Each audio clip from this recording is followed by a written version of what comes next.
Okay, what is up, everybody? So, welcome to part 1 of my Final Fantasy IX run breakdown. And because this game uses 4 discs, I'm going to do 4 different parts with each one, of course, each disc. So, there we go. Stuff like that. Very good.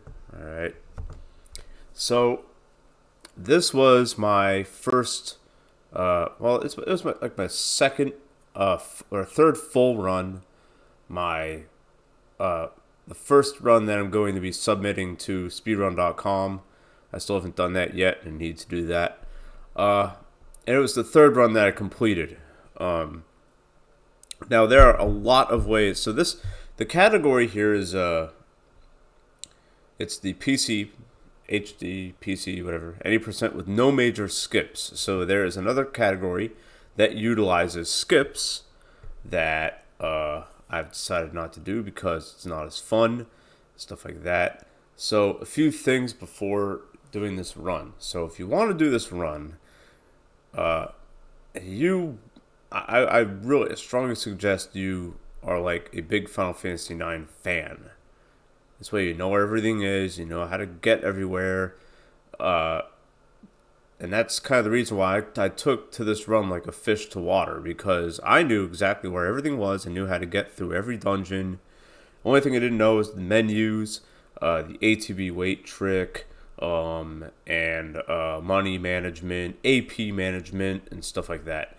And once I got the concept of all that, I was able to post a pretty decent 925 54 in this, and I actually gave up a lot of time. This could have easily been under 9 hours. It really could and should have been under 9 hours, but I messed up a couple times, and I'll talk about where I lost significant amounts of time in this. So make yourself some coffee, get yourself, maybe get a beer or something like that, get a few drinks in you, and let's go. So, yeah. So, I set my timer to count down from 5 seconds because it's just easier for me to do on live split. So the first thing you do here is you go into the configuration menu and do some configurations. If you're using a Xbox One controller or whatever, then you would need to change controls. Don't turn the sound on or off, whatever.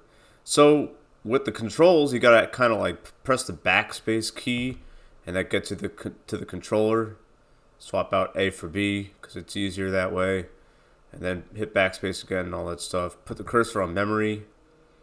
Put the ATB on weight. This way you can do the ATB weight tricks. Put the battle camera on fixed. This way when you get into an encounter, it doesn't move the camera around before the fight starts. Still does that for forced encounters, but for regular encounters you get while walking around, it'll just be like, there's the enemies, there's you, and it saves a few seconds. Movement, obviously run.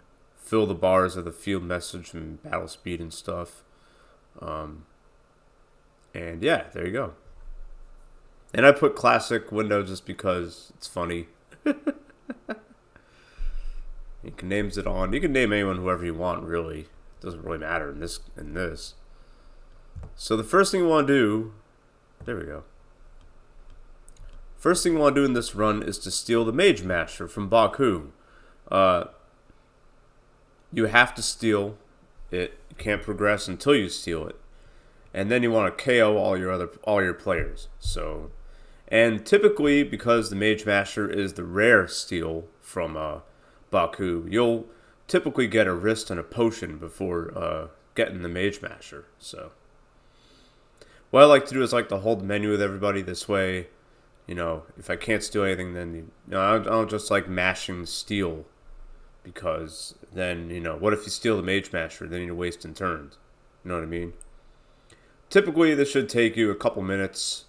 If you go past 3 minutes, I would just reset. So there you go, Mage Master, very good. I did it in under 2 minutes, very nice. And okay, so while this is going on, I recommend using a auto clicker. The auto clicker I use is OP auto clicker, where you set the clicks per second and whatever, and you set it to a hotkey. That hotkey for me is the I key, just because you don't use that at all when using the keyboard. Um, and there are several routes to take in this game. So this route has you take down a optional boss named the Tantarian in Disc 2, which gives you the running shoes as a really good accessory, teaches you auto haste, and it also gives you get a lot of XP and money from it, so it's also really good. It's based off of a top runner named by the name of Nikki Noel, who now goes by Kaguya Nikki. They had a run that was like under 8 hours, like 5 years ago, and their notes were taken up by another runner named by the name of Walrus Beard. So, and I'm on my way, and I'm actually going to be making my notes of my own because the notes are pretty long, and I don't need to know where to go and stuff like that. So it's whatever. So those are the notes I was using. I think I have a Google Doc of it. I'm not really sure. If anyone wants the notes, I could just email them to you because I do have a PDF of it. I like using PDFs over stuff from Google Docs and from OneDrive because you need to be online for that shit. And I don't like being online for documents. Anyways, so here we are as Vivi. You show the ticket guy the ticket and other stuff like that. Master all this text. It's easy. Whatever. Then you get cards. Cards are important. You want to keep track of the cards you collect because in Disc 3 there's a card tournament that it's very highly preferred if you win it. If you don't win it, then it runs the clock a good like 10 to 15 minutes because you're going to have to go to an optional place in the game, and you got to buy some stuff, and you'll be low on money towards the end of Disc 3, and it's really annoying. I commit to winning the card tournament every time I run this game. Even if I don't, I'll go out of my way to save and make sure I win the damn tournament. I've been perfect so far because I know how to play the card game pretty damn well. So you can avoid Puck yelling at you if you follow him closely there. You want to go there and grab a tent. You're going to need at least, if you're a very new runner to this game like I am, you're going to want at least 5 tents for a certain boss fight. What tents do in this game is they give you the exact same effect as elixirs, but it has a 50% chance of inflicting blind, mute, and poison. And we can do this to neutralize a certain boss. That boss being Gizmo, who you fight in Gizmo Grotto, who is casually a very difficult boss. You need to level up to beat her, to defeat her. But if you use the tent on Gizmo right off the jump, then she won't be able to cast water. Her physical attacks will miss a lot because blind actually works in this game. What a concept, and that kind of stuff. So there you go.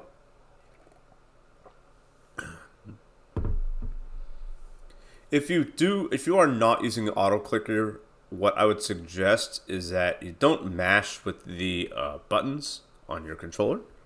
Like, don't use this to mash. I do sometimes in this run, a little bit, but if you are like long-term mashing and you don't want to use an auto clicker, just hit the X button a lot. Hit the X button to mash, the X key on your keyboard.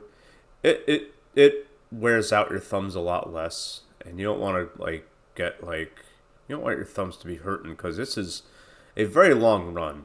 And people like me who don't really stay up a lot, who have like kind of fixed sleep patterns, Yeah, see, I get up here. Oh, you don't see me, but whatever. I knew that this was going to be a long, like, auto text. So, when you have an auto clicker, you're able to take those kinds of water breaks and food breaks and bathroom breaks and stuff like that. So, yeah. I used running this game to, like, give myself an excuse to, like, cheat on my diet and drink a whole bunch of soda and shit. Because it's like, hey, may as well, right? Yeah. So, this is the first fight that you can utilize ATV weighting in. What I'm going to do is create my own little tutorial about ATV weighting because it's during this run that I figure it out.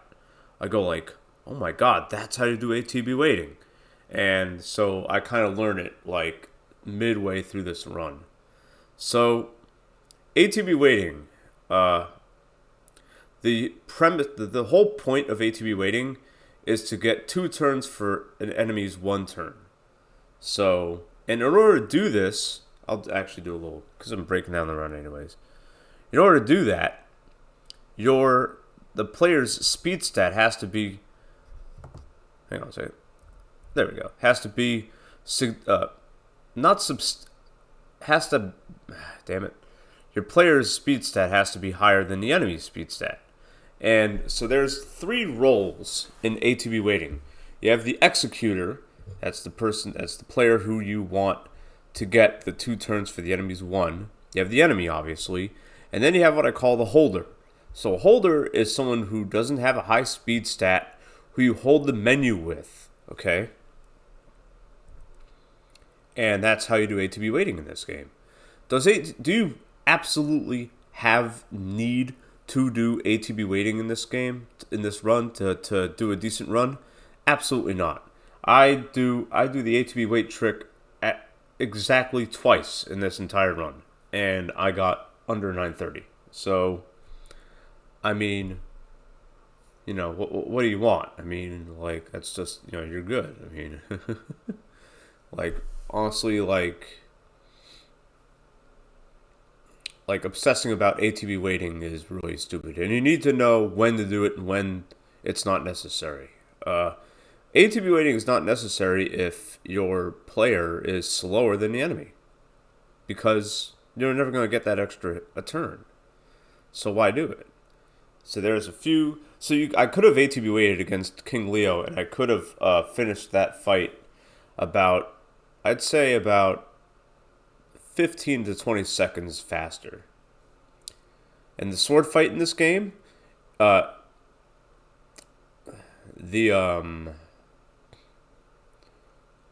window for a perfect execution uses much less frames than in the PS1 version.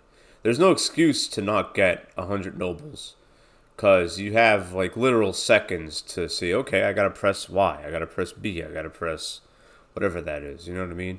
I still kind of focus. You should still focus on it, but you don't really need to be like, holy crap, I missed it by like 3 frames. Now I'm going to get a 97 instead of 100. So, and the route I'm using requires you to get 100 nobles. You need that 10,000 gil. Another thing of note, it is possible to mash through the text after the sword fight and redo it. And if that happens, I would just reset. Yeah, so that's 100 out of 100. There you go. And then you select no, and there you go. And then you get 10,000 gil. And if you walk up to the queen as Steiner, you can get a moonstone, which you don't need to, so don't worry about it. Is it on there? Yeah. Anyways, more talking. This game has a lot of talking in it, which is why the auto clicker which is why it utilizes an auto clicker. I was actually I was going to do Chrono Cross during the summer, and I still am going to do Chrono Cross during the summer, but you can't use an auto clicker during Chrono Cross. So, shit. What am I going to do here, And go ahead and equip that Mage Master that you got for Zidane when you stole from Baku. You can there's a certain point of like no return where like if you don't equip the Mage Master, then like you're sunk. Uh, and I'll tell you what that is, or when that is, whatever. Yeah.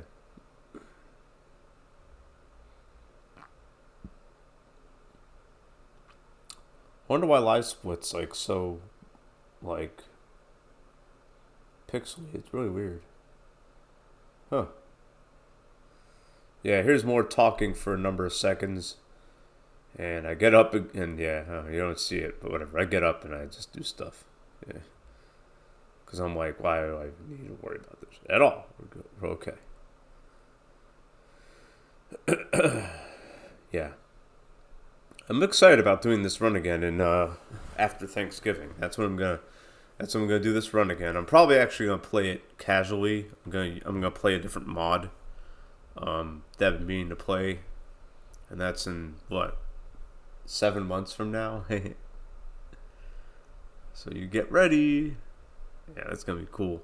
My goal is to get sub 9 next time I do my series of runs in this game. So from from Thanksgiving, the day after Thanksgiving, Black Friday, or on Thanksgiving Day, really, until April of 2023, I want to get under 9 hours, possibly lower than that. I think if I'm really focused and I know what I'm doing and I can do good menus and stuff, I could probably get under 8:45. I believe I can do that.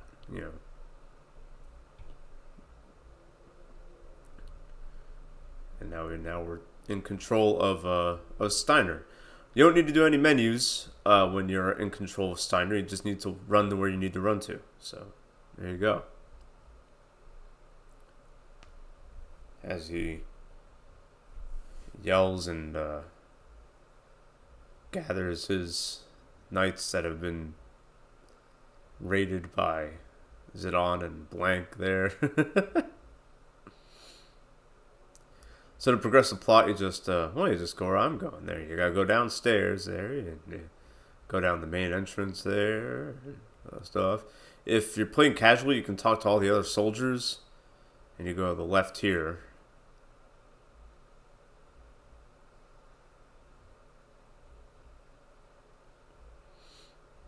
And you want to go straight. A lot of times you'll go left, but no, you don't want to go. You want to go straight. Here. If you found all the other soldiers, you can talk to this one soldier here, and he'll give you an elixir for your troubles. Is that really necessary to do during the speed run? No. Should you do it during the speed run? No. Do you want to do that casually? Sure. May as well. Even if you're playing casually, you get a lot of, You get a lot of elixirs anyways. And you have a lot of resources to... The game's very easy casually because you can play at whatever pace you want, but, the speedrun is a little difficult, I'd say. Because there's complicated menus and other stuff like that. You need to know stutter stepping. You need to know Atv weighting if you want to get a top time. That stuff like that. So yeah. It's right there where you had your last chance to. It's right here where you have the last chance to equip the Mage Master on Zidane. So if you forgot or something like that, equip it here before you talk to Ruby. That's the best time to do it. But preferably you want to equip it as soon as you take control Zidane in the castle. And there's more talking. Very good. Yep, we love talking. Everyone loves talking. Talk, talk, talk.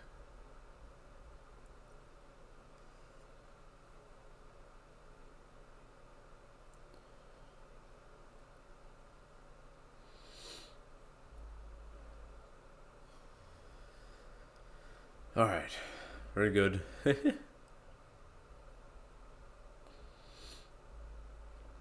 And the next few fights are tutorial fights. You really can't lose them at all. And you don't, but you don't want to KO yourself. When you fight Steiner for the first time, you don't want to KO yourself. When you fight him the next couple times, you do want to KO yourself. So, yeah. So the first Steiner fight is another fight where you can ATB weight.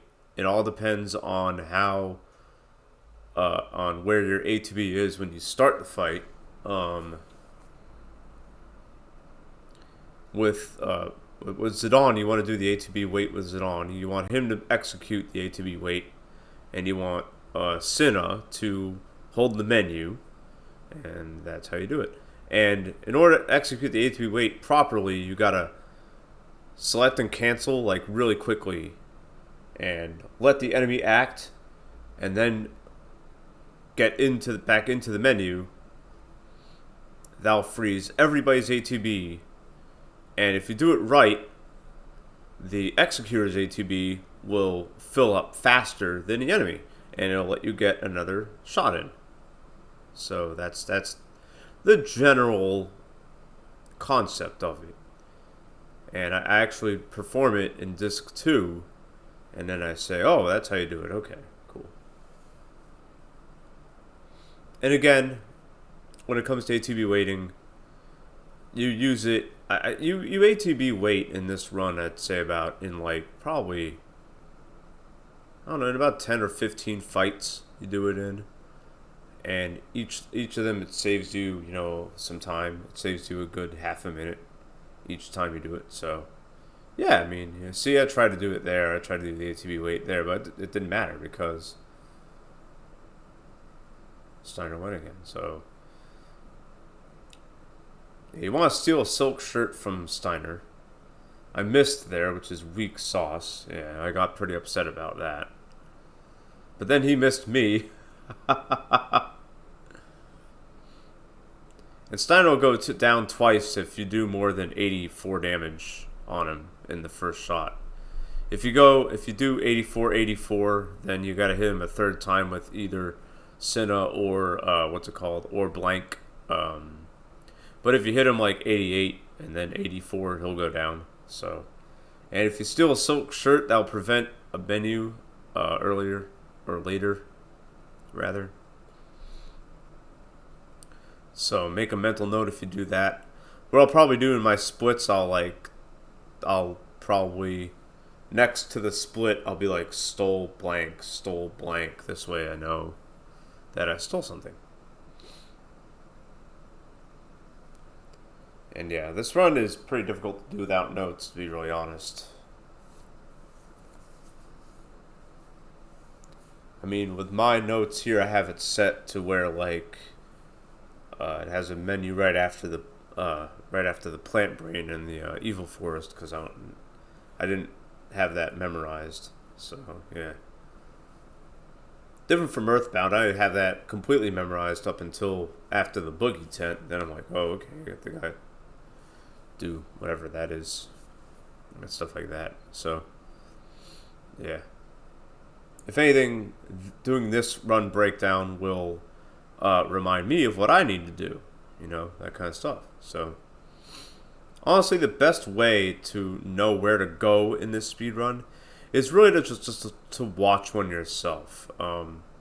Relying on notes to do this, to figure out where to go and stuff, that's kind of tricky. I mean, even if all you're really concerned about is getting Excalibur 2, then you can play like right alongside a speed run, because you'll be able to save your game and it uses the in-game timers. So, you can get to wherever you need, and then all of a sudden, you're just like, all right, well, let me save and let me go ahead and see where they go, see what see what menus they do, etc., etc., etc. So, yeah. Getting Excalibur 2 in this game, in the PC version of Final Fantasy IX, is not difficult. It's very easy. You just need to know how to prepare for bosses. Everything else is fine.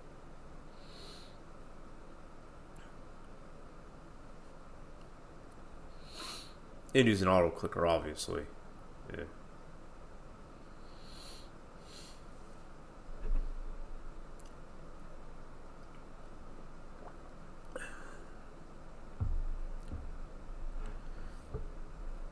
Yeah, I definitely recommend using an auto clicker for running this, because then you'll be able to stand up, you'll be able to stretch a little bit, you know, that kind of stuff, like what I'm doing here. I don't want to show my face cam and stuff because my hair looks like crap in it. It's like before I got a haircut. When did I do this run anyways? Oh, I don't think it has it. Whatever, it's all good. Anyway, so now we're fighting Steiner again. And in this, you just got KO everyone except Garnet. Don't KO Garnet. You KO Garnet and like your run's over. And no one will hit Garnet either, so don't even worry about it. You can use Garnet to KO somebody if her ATB fills before anyone else's, but if she misses, then don't do anything else with that. Then just leave everything be. You know. So like she KO'd Vivi there, right? So if so, I didn't like attack Vivi with. I didn't have Vivi attack himself because would have hit Garnet. Probably, or something like that. Same thing with the third Steiner fight. You can just end it by KOing all your players except Garnet. And Steiner will attack everyone except Garnet, so you don't have to worry about that. Oh, that's why it's so weird. Let me do this. Let me move my... There we go. Now my face cam is a little better. Yeah, much better. There we go. I can actually see the screen now.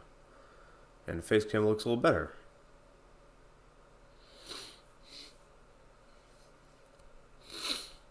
Now it's going to get a better webcam. And I do have one. But plugging it up is kind of like a chore. So I don't care about it.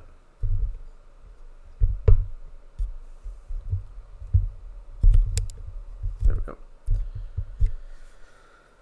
Setting up my microphone a little better. And a lot of FMVs you gotta skip there. There's exactly one text box between those two. So you don't auto click that. My rule of thumb with auto clicking is if there's more than like 10 or 15 text boxes, then I'll auto click, because I know, it's like I'm not gonna mash. But if there's only like 5 or so before the next whatever, then I will not auto click because I don't need to, because it's whatever. Because like, why waste my energy doing that when I have to move after 5 or so text boxes? It makes no sense to me.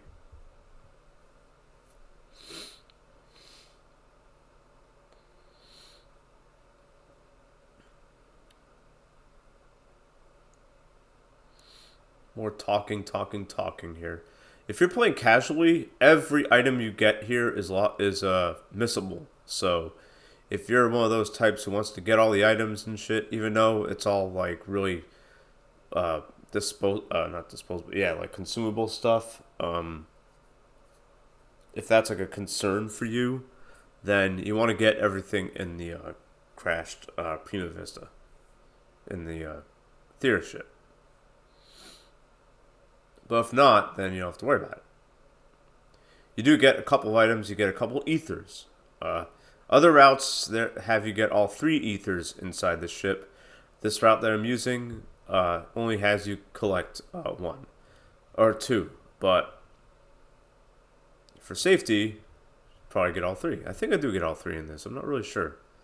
So here's the Evil Forest, the first area in the game where you can get random encounters. This route does have you force an encounter, has you grind out 1 encounter with either a Fang or a Goblin, and you kill it and get Zidane to level 2, because then we'll have enough hit points for the first Black Waltz fight. So, fought a Goblin, took it out, very good.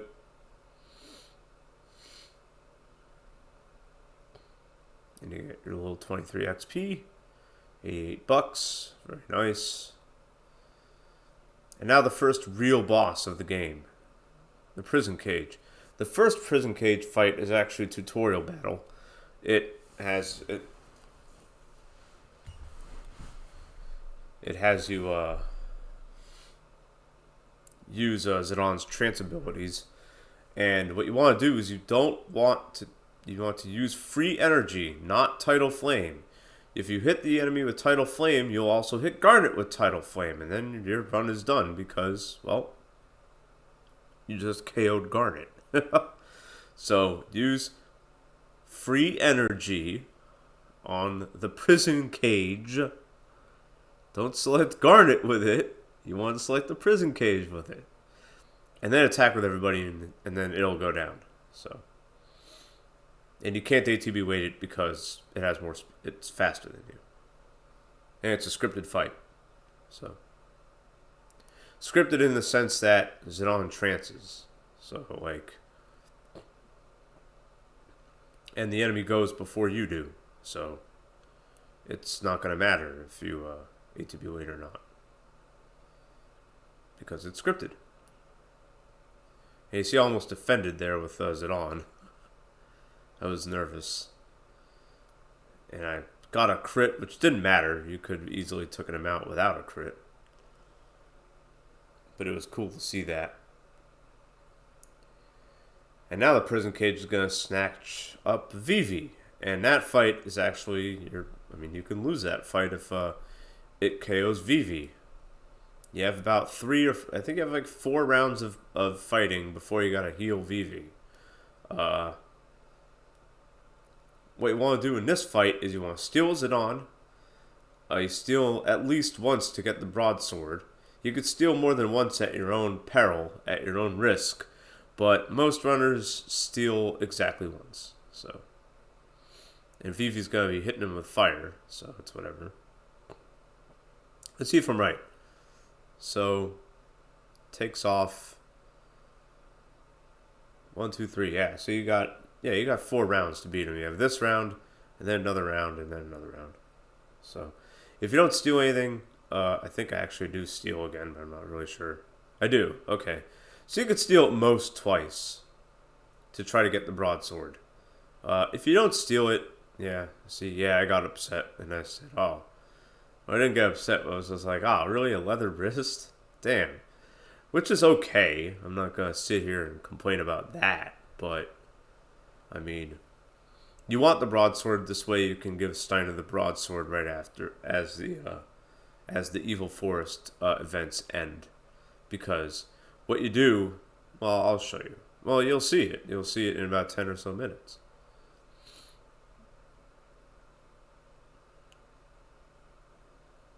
And I lose a little bit of time here because of the failed steal. Yeah. I lost 1/10 of a second. And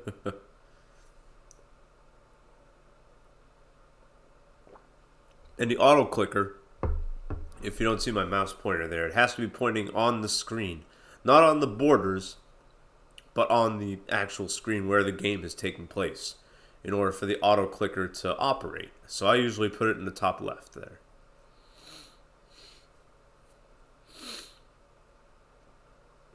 And then we got more talking for a few seconds, about, I don't know, I'd say about 30 or so seconds.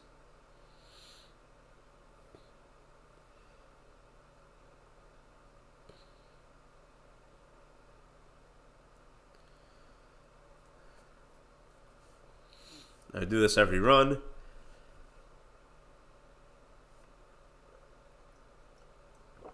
The shrug and drink that Steiner does, you have to do that. That's part of the run. No, it's not part of the run, but it's a fun thing that I like doing, okay? So now you want to go to Vivi's room there. Hey, go talk to Vivi.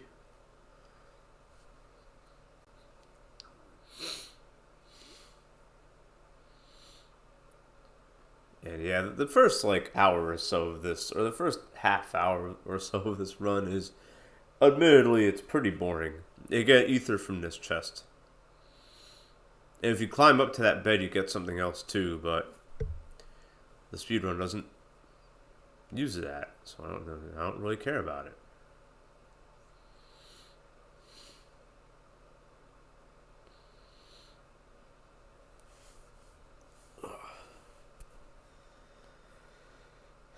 And yeah, is it on? It's just, all, yeah.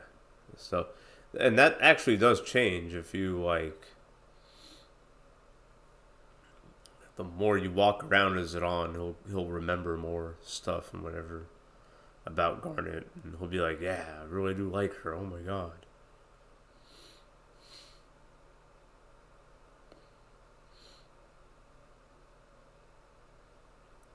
And you grab another ether there.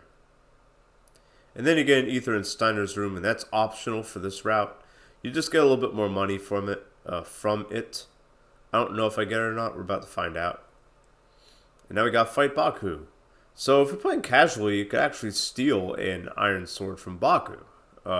It's a rare steal, and you don't really need it. I mean, after learning the speedrun, I said, oh, well, I could just steal broadsword from the plant brain, from the prison cage, and I'm good. If you're at level 2, unless you miss like a million times, you won't get killed in this fight, so you could just auto fight it. I don't auto fight in this because to me it's lazy. I'd rather be intentional in the menus every time. But a lot of the top runners will auto battle.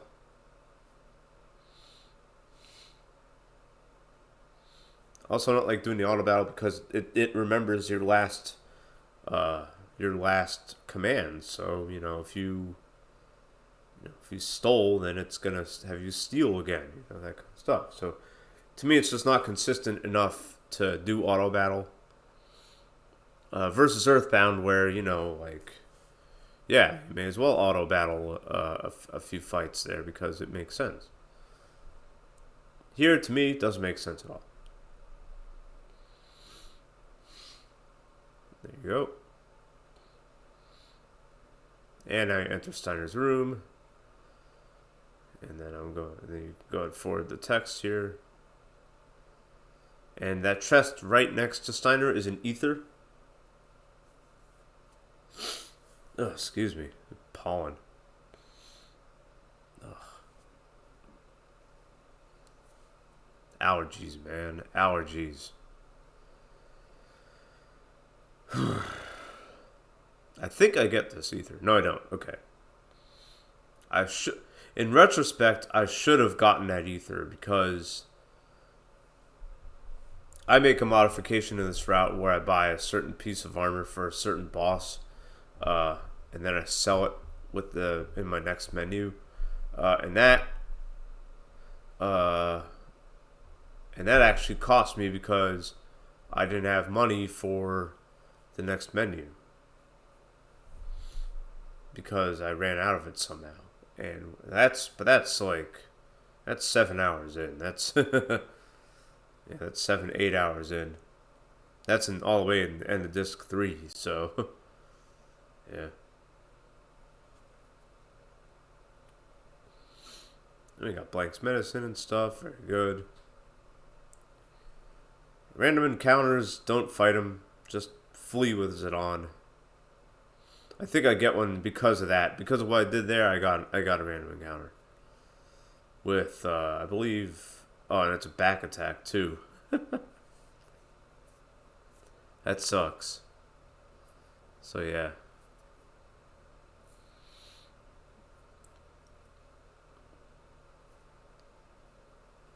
When you do flee with Zidane, you drop a percentage of money. So that's something you gotta be mindful of in this run. Because you do use... money is very tight throughout the entire run. So if you do have any doubts about money stuff in this run, then yeah, go ahead and win your next random battle that you get into, but most of the time you're going to be okay. Especially if you do what I do and you just get extra stuff. Extra ethers, extra Phoenix Pinions. By the way, I'm going to call Phoenix Pinions just Pinions from now on because it's way easier for me to say that instead of the full Phoenix Pinions.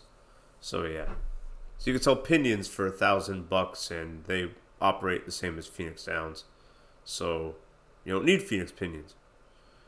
So that's we just sell them. We get them and sell them in this game, Pinions. Although if you do have a lot of Pinions in your inventory, it helps Aiko's, one of Aiko's summons, Phoenix.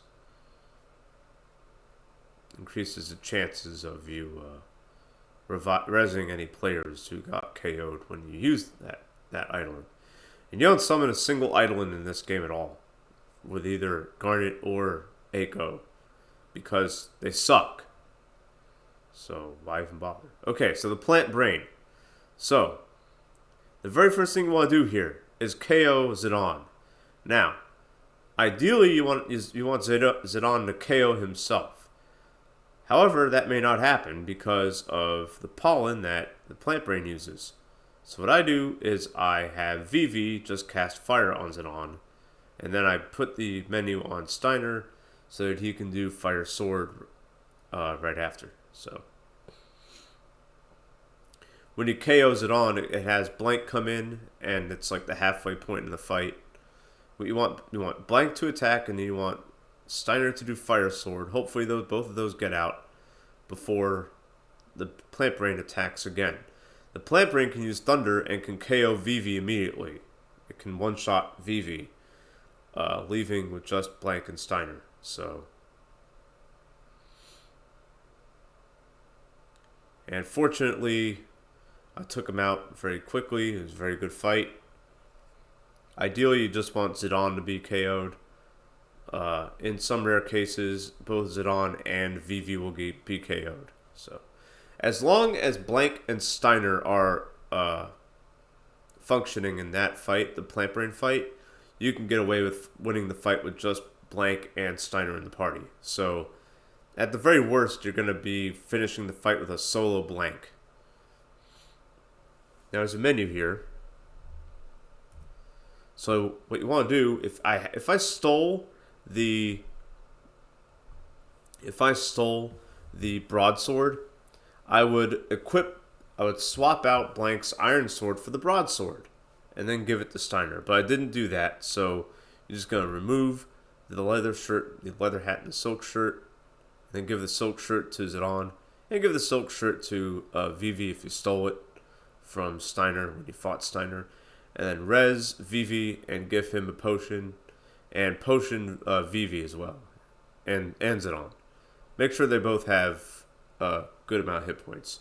You don't need to max out Zidane's hit points because these plant spiders don't do much damage. They do like single, double-digit damage. They do the most damage they do with their lightning spells is like 15. So Zidane can take some hits. It's Vivi who can't. So the plant spiders, I fought 3 of them here. If you fight 2 of them, you have to KO everyone except Zidane, and then just kill them all at Zidane.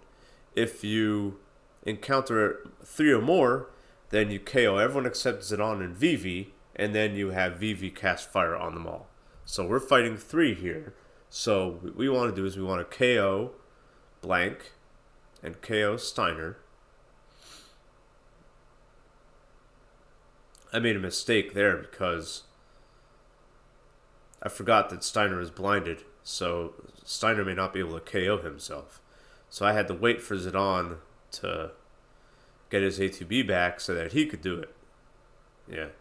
And I had to wait for Steiner's attack to come out, because if I had queued up Zidane's attack while Steiner was waiting on his, and if Steiner KO'd himself, then Zidane would have KO'd either himself or Vivi, and that would have really sucked. So I made a really big mistake there. I should have had Zidane KO Steiner, and I should have had Blank KO himself. Whoops! So that was probably not a good move.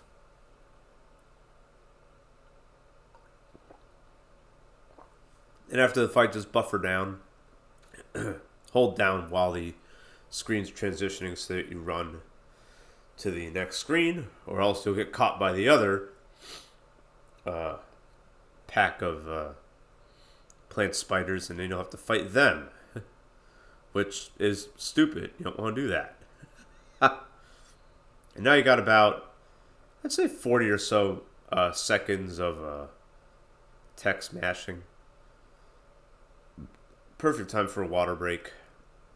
Food, or not food break, but a bathroom break. If you're using auto clicker. But if you're not, then you gotta mash through it all, which is annoying. I would never want to mash through all this text. I did that in my very first run, and it was like 10 hours and some change. And at 9:32, that was my second ever run. That was my PB going into this. And, yeah, so. And I didn't post that on speedrun.com because I wasn't done with the speedrun season yet. So, and this one's going to be my PB that I submit. So, there we go. Same with River City Girls. I'm going to have to do that too. Forgot all about that. Yeah.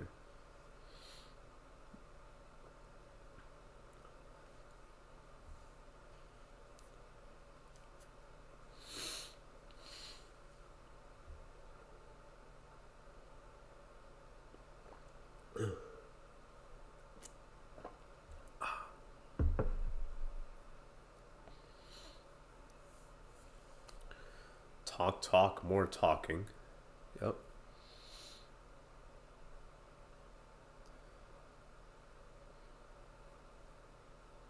Oh.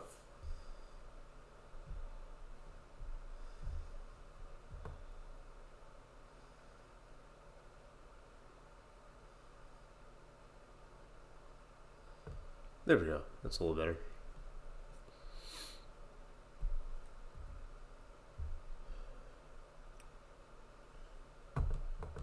Okay, cool. And good. Alright. So yeah, get control after this little dialogue here.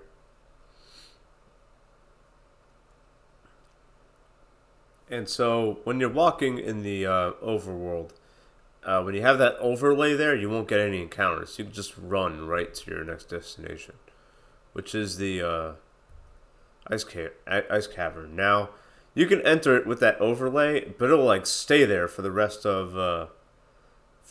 until you get to another continent, until you get to the outer one. So I let the clock run a couple seconds just to get it off my screen because it to me it's distracting.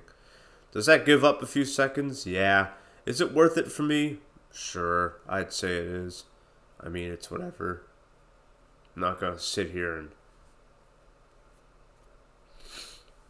whine about like losing 2 seconds because I had to wait for the overlay to go away. You know what I mean? Like I'd rather not have it than and lose a couple seconds than have it there, have it distract me, and then have me lose several minutes because it distracted me. So.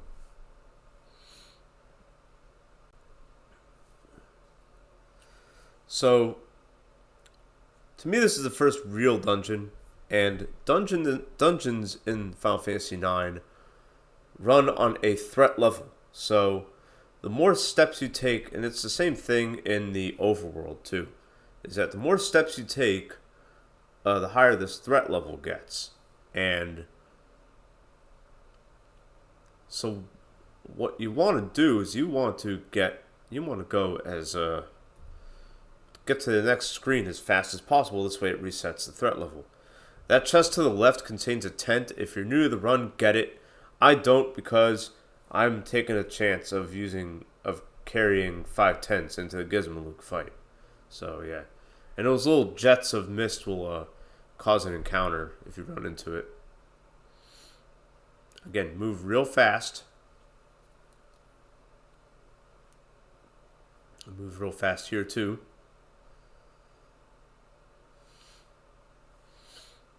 What you want to do here is you want to go around that towards the chest so you can avoid a mist jet. And then you go around that. Oh, what happened? Oh, crap. That sucks. My, oh. Am I still going? Hold on a second. My smart TV crashed. Stand by. God, love this.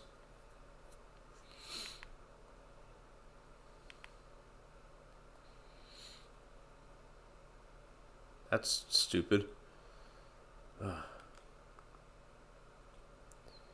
Alright, hopefully. There we go. Okay, we're back. Good. Yeah, you go around there to the right because you'll run the risk of running into that mist jet there and get an encounter. And then you go up to the right there to advance the plot. You don't need to worry about saving before bosses in this game because the game auto-saves in the PC version. I'm not sure about the PS4 or the Switch versions, but the PC one definitely auto-saves like a lot, so it's all good. Yeah. Sorry if the screen turned black there for a second. It's whatever. Yeah, so we got more talking here. And so now this... So we're about to fight one of the most challenging bosses of the entire run, if you're new. If you're not new, it's pretty scripted. So I'm going to probably take a good 20 or so minutes to explain this fight. So Black Waltz 1 arrives with his little buddy, the sea lion. Okay? The first thing you want to do during this fight is to take out the Black Waltz 1. And while you're doing that, you're going to want to heal if your hit points get below a certain threshold. That's the only real reason you'll lose this fight is if, one, you don't keep track of the hit points you're losing and you don't heal in time, or two, if you're just being very risky about it. So as long as you don't take risks and as long as you know when to heal, this fight is pretty much free. It'll take a lot longer if you're safer, but it's way better to be safer during this fight than to get KO'd during it. Because if you get KO'd, that runs the clock a good minute and some change, which is very annoying and it sucks. So, yeah. So, the sea lion can do two main attacks. It does wing, which does, I believe, from anywhere from 16 to 28 damage. And it does blizzard, which does anywhere from like, I think 24 to 36. Yeah, so it's at 16 there. The Waltz can cast fire on you, which does, and I missed there, which is annoying. I miss a lot in this run, I remember now. Yeah, and fire does like between like 24 and like 38 or something like that. So, as long as your hit points are above, we'll say, in this case, with both of them alive, if your hit points are above, we'll say 50, then you're clear to attack. If you go under 50, you're going to want to heal. So, that's how to coordinate the fight before taking out Black Waltz 3. So right there I'm at 46. So now I know I need to heal at this next turn, no matter what happens. And I better do it quick because that sea lion's poised to attack. So I did a quick menu there, and I almost got killed from wing. That would have probably killed me. So I got very lucky. I got extremely lucky. I should have healed after that first attack. And it didn't. But I got lucky, and that's good. And it takes 3 hits to take out Black Waltz 1. It's going to take 4 in this case because I missed one of them. So, yeah. So now, Sea Lion will counter every 2 hits that you land. And then it'll do a regular attack in succession with its counterattack. Its first counterattack is Blizzara. Blizzara does it can do a max of 60 damage. And then if the sea lion follows up with regular blizzard, you're looking at a little bit under 100 damage. If it's Blizzara plus wing, you're looking at about 65 to 85 damage. So you got to make sure that your hit points are high enough to withstand such a hit. So remember, every second hit that you land. So I attacked here, and I'm at 84. And he's going to counter me. And he's going to, whether he uses wing or Blizzard, it makes no difference because I know my hit points are not going to be high enough to deal with the counter and the regular attack there. So I'm going to heal there. Now I'm ready to hit him again. And if Zidane trances, then the fight's pretty much won. So I believe I trance here. And it's good if you trance here because if you do, then it's pretty much a free fight. So there you go.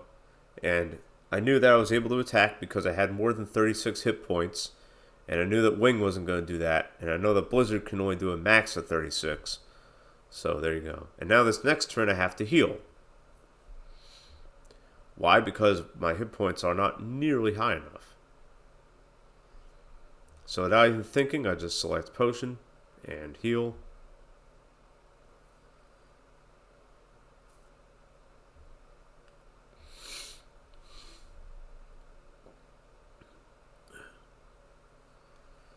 I think I do trance. I'm not really sure. So I'm doing my second attack there. So now little sea lion's going to do Tsunami. Tsunami does, I think the most damage it can do is 96 or 118 or no, I'm sorry, or 120 something. Most of the time it'll do like 80 something. So I know that if it follows up Tsunami with Blizzara, I'll be okay. Yeah, it did 70 something. And then it's going to do either Wing or Blizzara. Or Wing or Blizzard. I can take that. It's all good. Now I'm at 32, so yeah, so I healed there. And now I can just finish the fight however I need to. So I'm pretty sure I trance I trance last second during this fight. So I just waited. I just waited for the sea lion to trance me because I knew that I was gonna be able to just take him out. And the reason I selected a Dyne attack there and not did a regular attack because the Dyne attacks are 100% accurate. So why not use it? It's a similar animation to a regular attack and whatever. And if I regular attacked, I could have missed. And seeing as I missed like right out of the gate, I was like, you know what? I'm not going to take that chance. So I lost a half a minute there just about because 1, I tranced, 2, I missed one of my attacks. So that's the way the cookie crumbles. And you know what? I'm actually very lucky because I could have gotten killed. Wing could have killed me right off the jump. So it's all good. Still ahead of the PB. Oh, I don't have any more water left in here. Whoops. Ugh.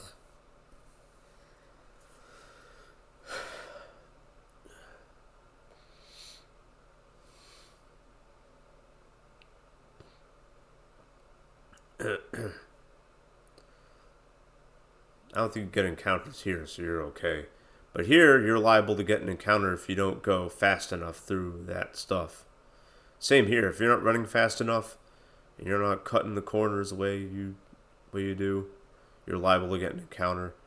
That's a very common place to get an encounter, actually. That second to last screen of the Ice Cavern.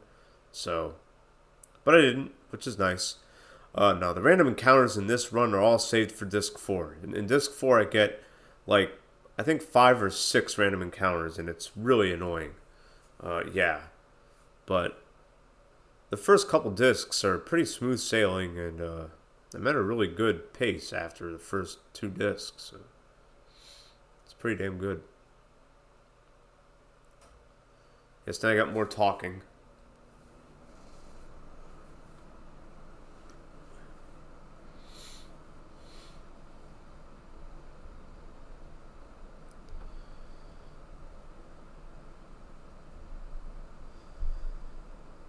And of course, this is where Garnet gets the worst nickname ever.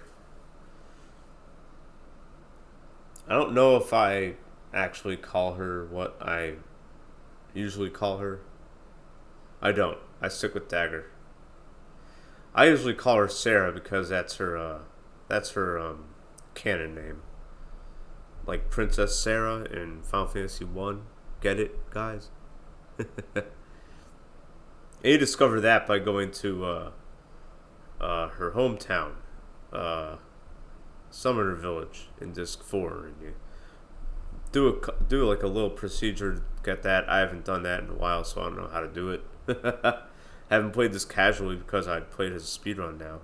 Okay, so now stutter stepping. So in the overworld, it has a threat level just like a dungeon does. So, and that goes up with every full step you make. So what we do is we try to take half steps that progress us just as much as a full step would. And to do this, you stutter step. So you press just enough on a key or on the D-pad, or God forbid, the stick on your controller, to take very small half steps. This way you don't get encounters. In the PC version, you can use the up arrow, and that's what I do. So there you go. And you gotta line yourself up before doing it. And that only works in grass and in desert. Doesn't work in forests. Forests, you have a whatever, your encounter rate is a flat. It's a flat rate anyways. So made it to Dolly, no problem. Easy money. And if you run into a ragtime mouse or a friendly monster in the forest, that's more likely to happen than not. Then you can just run away from it, or you can hit them, or you can answer the ragtime mouse's question. And if you answer it right, you get money. Don't know why I want to do that though.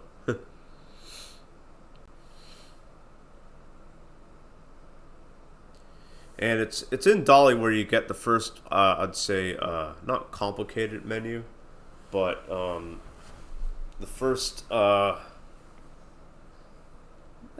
like in-depth menu of the game.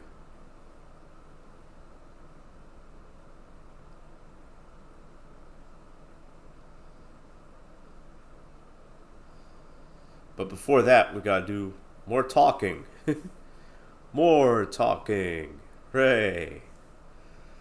Yeah, this game has a lot of talking. It really does. But I like it because it's just a fun run. It's my favorite video game of all time. You know, it's always going to hold something dear to my heart. I'm always going to, like, I love this. This game is like my only love in my life. This game. Like, when I die, I'm probably going to have, I don't have the all 4 discs of the PS1 version of this game, but I will get buried with it. Like I want that to be buried with me. I'm gonna play this game until my old age, until like my 70s, 80s, whenever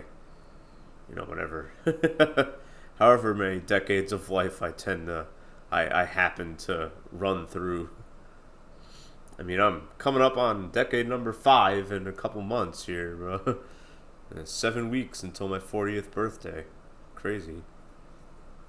So yeah. Alright, so after you wake up and stuff, you want to exit the hotel. Watch out for the kids. You want to go to this right screen, leave it, go into the bar / pub / whatever a couple more times. And then you talk to Vivi. You do that to progress the events that take place in the village. This way you're not cycling through a whole bunch of active time events. So, typically if you're playing casually, you're supposed to watch a couple of active time events and shit. And then you have this dialogue with Vivi. But because we entered and left those 3 screens, we could just go here and progress the plot and Vivi get freaking snatched up by kids. Whatever. Those little kids are annoying. You want to enter here, and here's Garnet. I'm gonna call her Garnet instead of Dagger. It's just way easier. I mean, if I really wanted to piss all of you off, I would alternate between Garnet, Dagger, and Sarah. But I'm just gonna call her Dagger. Or Garnet, rather. Whoops. Yeah, you pick the bottom options to get the least amount of text boxes in that little interaction they have.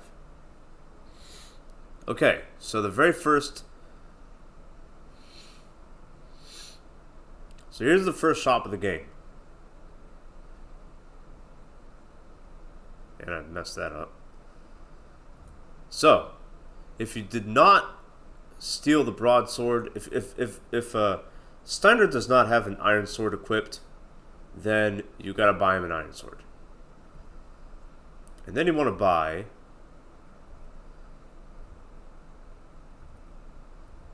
eight wrists, or 7 if you, or either 8 or 9 wrists depending on how many you stole. 1 leather wrist if you didn't steal it, and then 3 feather hats. So, there you go.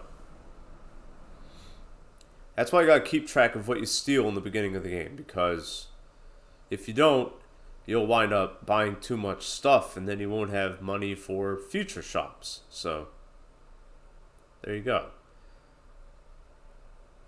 So yeah, because I needed to buy an iron sword for Steiner, I had to buy one there. So, and that ran me about, I wouldn't say $600, it was more like $400 because I didn't have to buy the leather wrist. Typically you'll have to buy the leather wrist as well, so.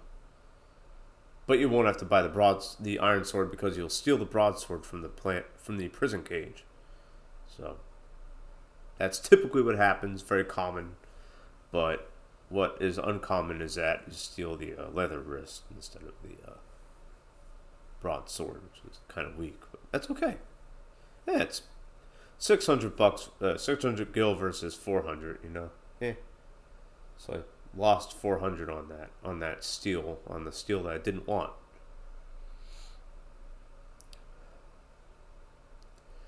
So now we take control of Steiner here. I mean, not yet, but later on.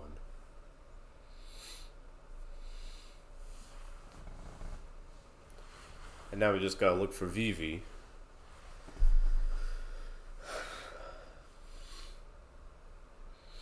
Who got snatched up by them kids. So we go back to where he was at.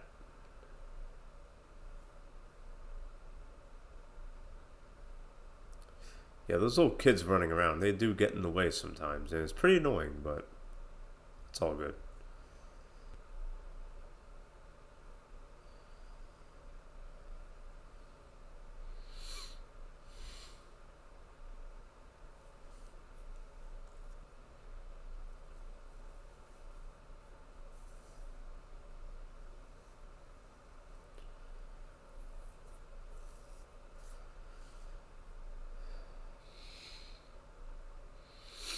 And so now to get underground, you just go here, whatever.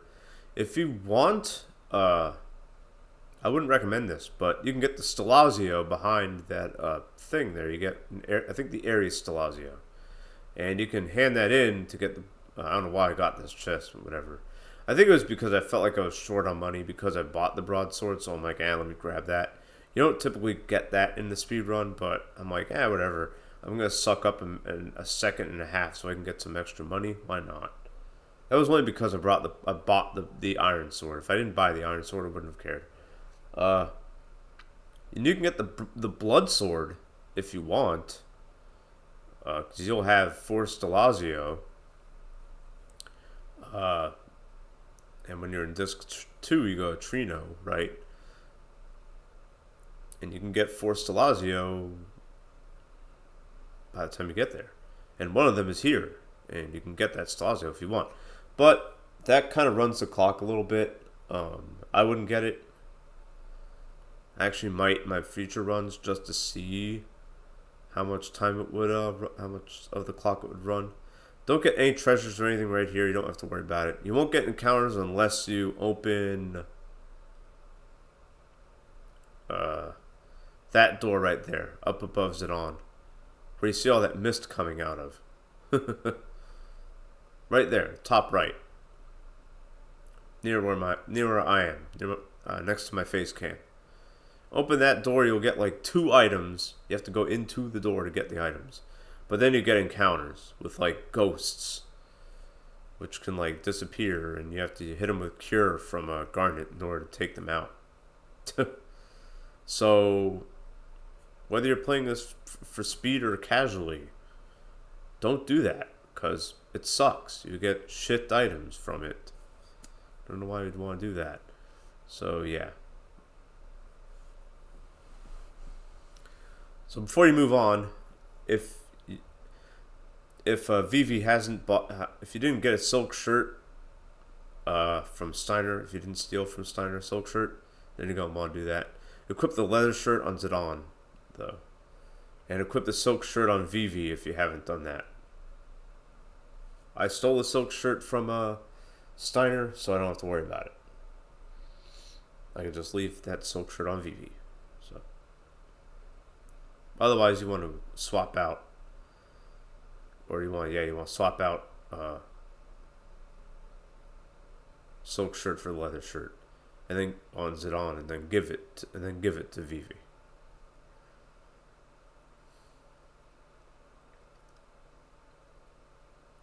Now we got more talking. Nothing much going on. The 3 get put in the box. Really weird. And now we're Steiner. So, if you haven't gotten the iron sword for Steiner, if you bought it here in Dolly, you're going to have to equip him with it. So, and you're going to have to do that. You're going to have to do that in this screen. If you have only this screen to do that. So you get that money there, and then that high potion in here. And now I equip him. So equip the iron sword. And then in abilities, you want to get bird killer and bug killer. Equip both of those on Steiner. And that's it. And yeah, if you were able to swap out Blank's iron sword for the broadsword, you would be doing that in the forest after the plant brain fight. So yeah. But because I didn't have that at the time, I did that menu here in Mord's place. So there you go.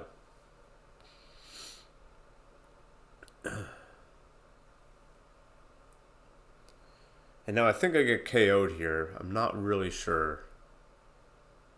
I believe I do. And that's because I did some stupid risky business. It's always risky business that gets me in trouble in speedruns. Always risky business. It's all about that risky business.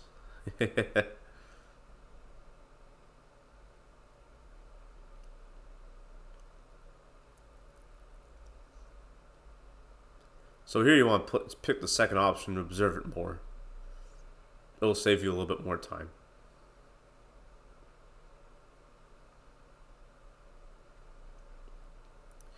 If you pick poke it with a sword, like Steiner will stab the barrel with a sword, and then Zidane will be like, "Yo, you almost stabbed Garnet, you jerk."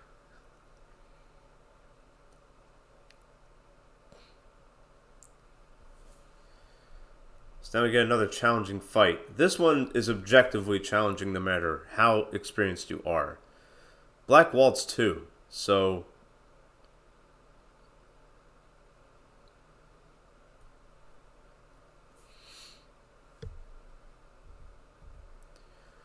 there are a couple things you do not want to do against Black Waltz 2 no matter what. One, you don't want to do anything offensive with Garnet. You want her to just heal everybody, because the Black Waltz will not attack Garnet at all with his spells or with his physical attacks.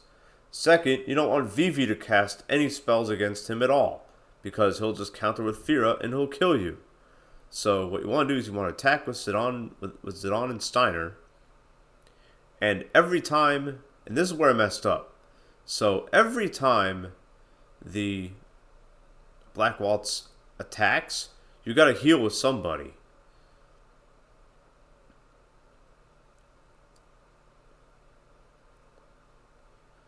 And usually Zidane will survive whatever happens. So, see, I'm dumb here. So, yeah. When he says that his mission is to take back the princess and he uses Fira on everybody, well, there you go. And instead of healing with Garnet, Zidane got KO'd, and I've menued way too late with Garnet. And if just Garnet is, if Garnet's the only one standing, you're pretty much done. You'll get put to sleep and then you'll get KO'd. So I just KO'd myself.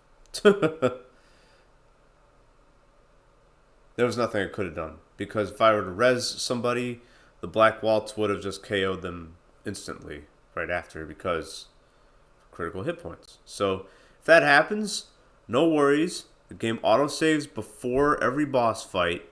So you'll be able to... It runs the clock a little bit. It's unfortunate. That's how it goes. It's fine. Nothing to get mad about in this run. Yeah, and complete PS1, you're boned because, well, you're going to go back to your last save, and that sucks. PS1, running the PS1 version of this is way more difficult than PC. Way more difficult. It's not as fun. You don't get to auto-click through everything, and you don't get to skip FMVs. Well, I guess you could take your breaks during the FMVs.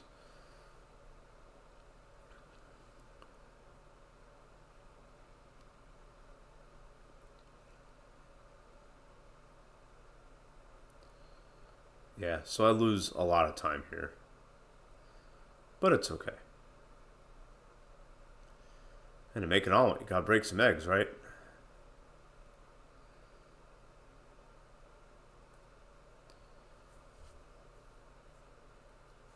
So I do things right here. So, yeah, you gotta heal as soon as anyone gets hit. As soon as Zidane or Steiner get hit. If the Black Waltz hits Vivi, then Vivi's just KO'd for the rest of the fight. Because, rezzing him is really stupid. You don't need to do that at all. See? Right there, okay. Vivi got KO'd. That's fine.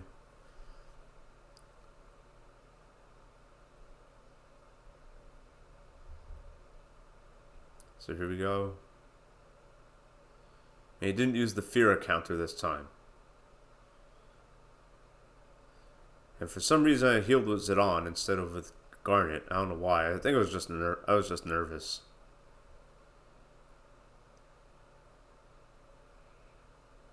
And I skipped the Black Waltz using Fira for some reason. I think he has to be within a certain hit point threshold. I don't really remember exactly.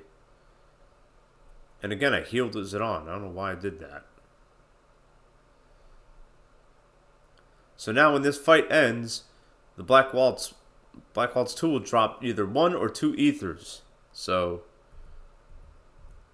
and I got 2 ethers and a Zagnol card. If the Black Waltz drops 2 ethers, you can use that in a future shop. If he drops just 1, you'll be selling it anyways, but you won't have the extra money for the shop that you do. Don't forget to select the part now. This way you can just jump right on the airship. If you say rest at the end, you'll get a little bit more dialogue boxes and you'll have to go back to where you're at. There's no reason why you need to save before this is really done. So yeah. Doesn't matter what kind of dialogue you select there. It could be yes or not really. It makes no difference. You get one tech dialogue box from Vivi there anyways. Alright. Now we get Zidane. Now we get to see Zidane being stupid and groping and being dum-dums. First grabbing her and like throwing her onto the ladder. That's stupid. Then that shit. Come on, buddy. Can't be doing that, dude. You ain't going out with her. You can only do that to chicks you're going out with.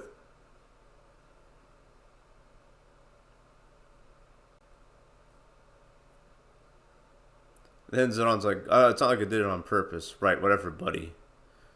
Whatever, dude. Anyways, yeah, more talking.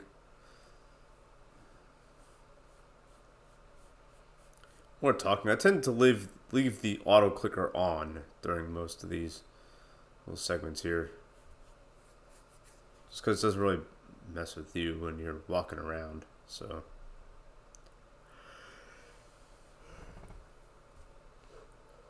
Whew. Let me get some more water after this segment, after Black Waltz 3. Black Waltz 3 is actually a very scripted fight, and if you don't do everything perfectly, you'll lose every time. So you gotta make sure you're doing everything right. You gotta make sure no one trances. You gotta make sure nobody trances at all, whether it's Steiner or Zidon. I was doing a run before this where Zidon tranced, and I'm like, how come I'm not winning this fight? Well, it's because Zidon tranced. So, yeah. And typically, Zidon will trance either during Black Waltz 1 or Black Waltz 2. But, I mean, if he's, like, very close to trancing and you've already defeated Black Waltz 2, what I would actually do is I would leave Dolly and get into a random encounter, get Zidon to trance, and then go into the Black Waltz 3 fight. Because, yeah.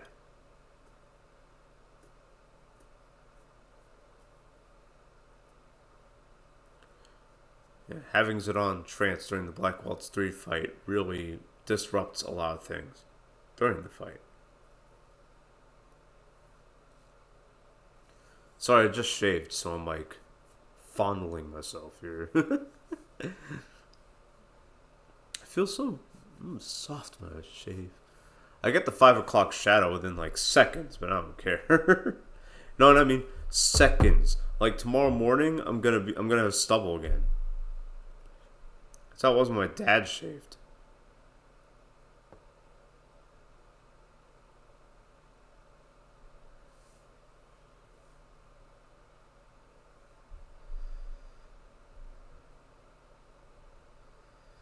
So here we go into Black Waltz 3. Before you fight him, you have one of the most iconic scenes in this entire game.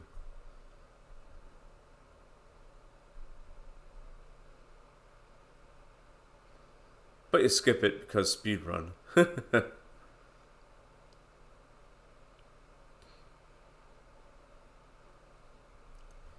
And casually, this fight's actually pretty difficult because Black Waltz 3 is pretty fast. He's pretty powerful.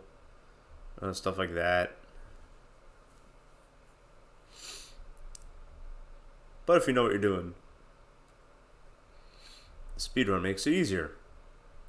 And I think in my PB before this, my 932, I think I get KO'd twice to Black Waltz 3. Because of Zidon trancing, and I'm like, what the hell? I mean, I worked my way around it, but still, it was very annoying. I had to like res and heal like a lot. So what you want to do is attack with Zidon. And then the Black Waltz 3 will take flight. When Black Waltz 3 is flying, it's more susceptible to magic, but weapons won't. Weapons will have like a 50% accuracy. So you do Fire Sword with Steiner, and then you cast Fire twice with Vivi. And then, if you do everything right, the Black Waltz will cast Thundara, but it won't KO anybody. And you want the fire spells to do more than 190 damage. If they do less than that, then you're going to need 4 fire spells. Like both of them just did 168, so now I know I'm going to need 4 instead of 3, so I'm going to have an extra, VV's going to have the, it's gonna detrance. You're gonna have a trance animation. So after the Black Waltz cast Thundara, you want to use Fire Sword again with Steiner, and then cast Fire twice with Vivi again. And the fourth cast will take him out no matter what. But if your rolls were high enough during the first 2, the third cast will knock him out, and you'll bypass the detrance animation.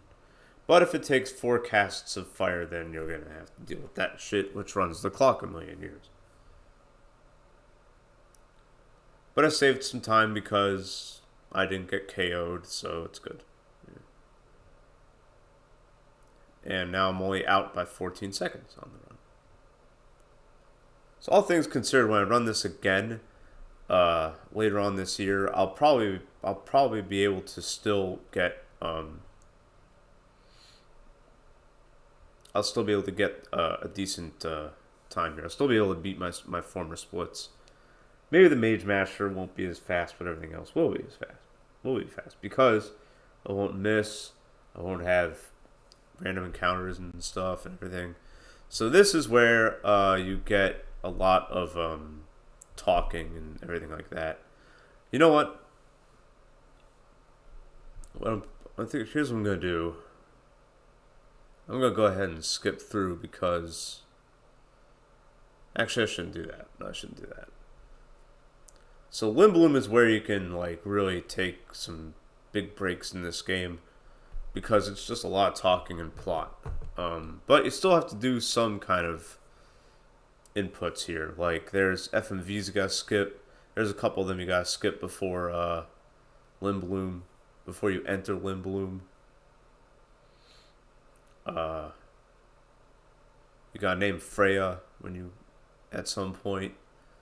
You gotta walk up to where Garnet is at, and interact with her and stuff. So yeah, there is one point in the game. There is one point where you go into Limb Bloom and you get like 10 minutes of like about 8 to 10 minutes of talking. That's where you can take some time to really like take a significant break. But it's around here where like, you know, like you could do like, if you're a more popular streamer than I am, you could do like a Q&A with your viewers, that kind of stuff. Because nothing really eventful happens here at all. There is a menu, but it's not for a while. So, yeah. What do you want me to say? What you want me to say, man?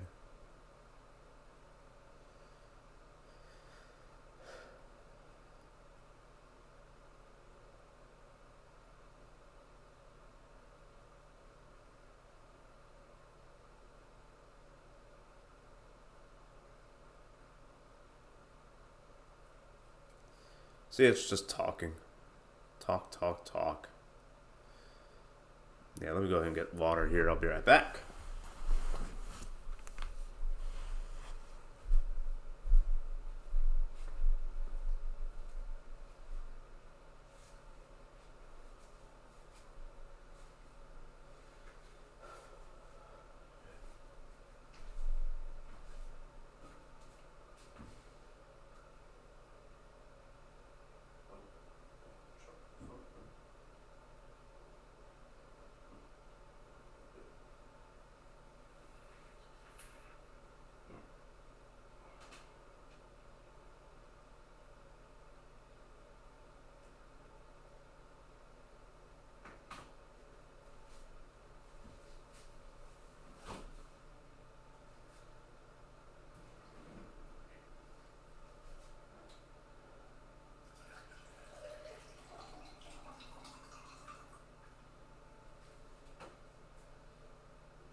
we're still in the castle.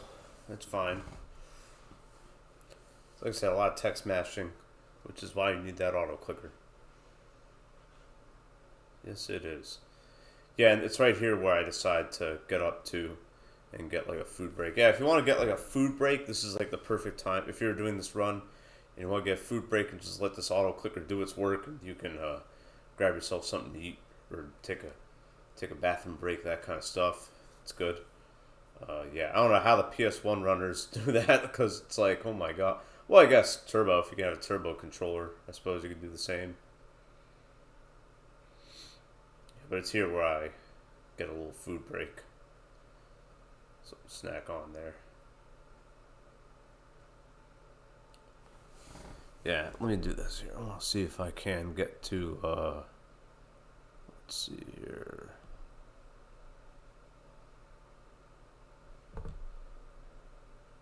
Yeah, perfect. Alright, so here's where you meet Freya. Right? Cool.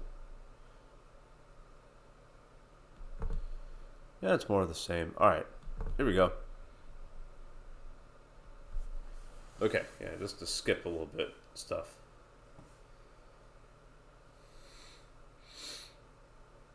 Because there is a little bit of action you gotta do now. After all the talking. I'm gonna skip through most of this talking here. It's a good idea. When breaking down this run. This way, it's like, just skip the boring parts.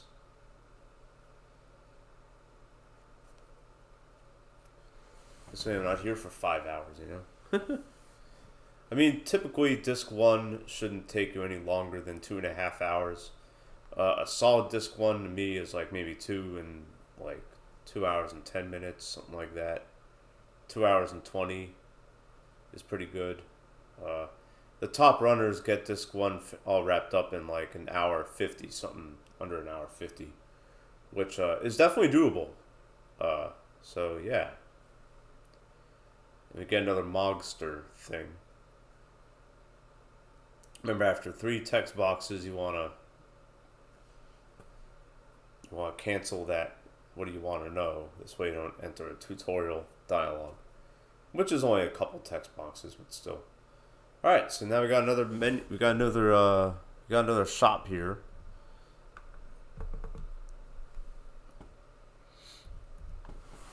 And this introduces synthesis stuff. So this game has a thing where you can buy cotton robes and you can sell them for more than what you make it with. And this run utilizes that trick. So you go to the weapon shop and you sell all the pinions you have, all the ethers you have. You want to sell the broadsword and the dagger. And then you want to buy 2 mage mashers,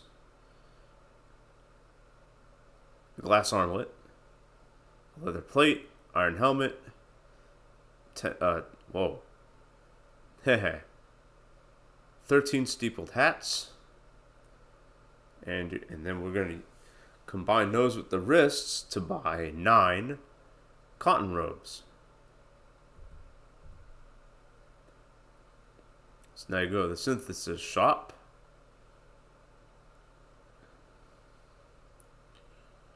And you're going to buy an ogre, 9 cotton robes, 2 yellow scars. And they synthesize all that. And you should have a little bit of money left over. A very, very little paltry amount of money left over. Maybe a couple hundred gil, maybe 1,000 if you want a couple. If you want a couple of encounters, but that would run the clock by a lot. So yeah, and now we got more talking.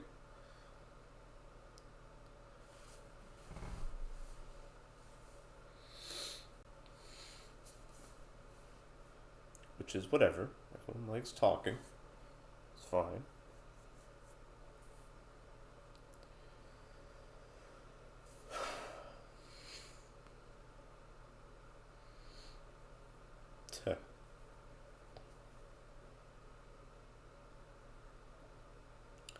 And now you want to go to the theater district as it on. You don't want to go to the castle. You don't want to go to the industrial district. You want to go to the theater district because that will advance the plot. So, yeah.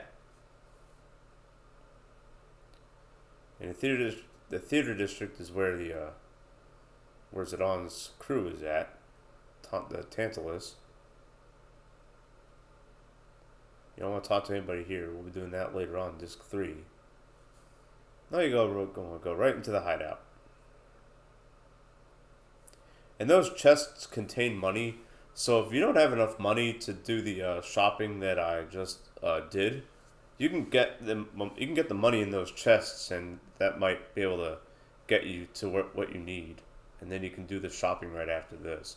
But I mean, if you did all the menus properly and you didn't lose a whole bunch of money by running away from enemies and whatever, you should be fine. Like, you should be perfectly fine with what you have.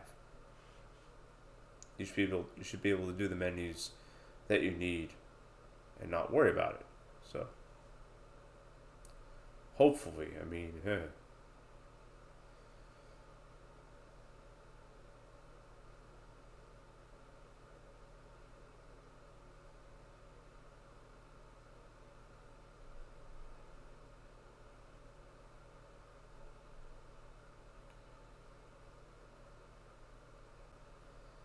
So then we're going to go back to the castle. If you haven't done your shopping yet, go back to the business district and do that. And you need all of those things that you bought at the business district.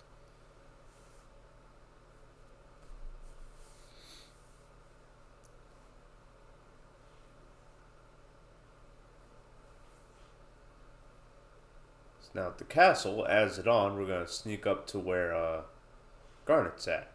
So, and that requires a little bit of stuff. I mean, I have all this memorized of what to do and everything like that, where to go. But like, if you don't, then want to follow this. So, and I'll explain too. So, you don't want to go here first. I made a mistake there. You want to go want to go here to the right first into the guest room. And go harass Steiner. You don't get any of those treasures. I think one of them contains an ether, so if you do want to get one of them ethers there and sell it later, if you're like really super self-conscious about money, but I wouldn't worry about it. It's after you talk to Steiner that you have to talk to that guard who's guarding the elevator.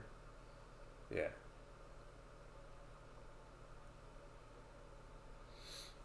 Like right here. Yeah. And now you try to get on the lift and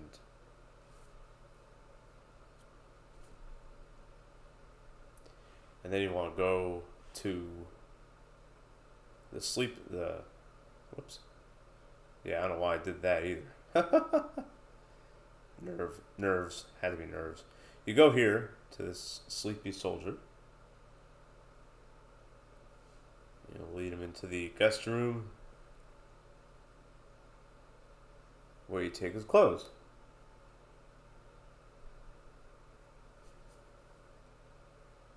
Huh. Very easy. Easy money. And now you want to ride to the upper level, not the lower level. Oh, that's right. No, you go there automatically. Never mind.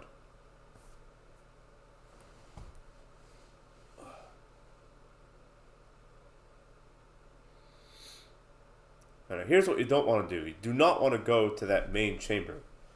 You'll get a bunch of text boxes. You want to go where I'm going, right here. Left side, left entrance. You don't want to talk to that guard there either on the lower right, because then you'll get kicked out, I think. There's an FMV there with Garnet playing with birds. We don't need to see that. So, yeah.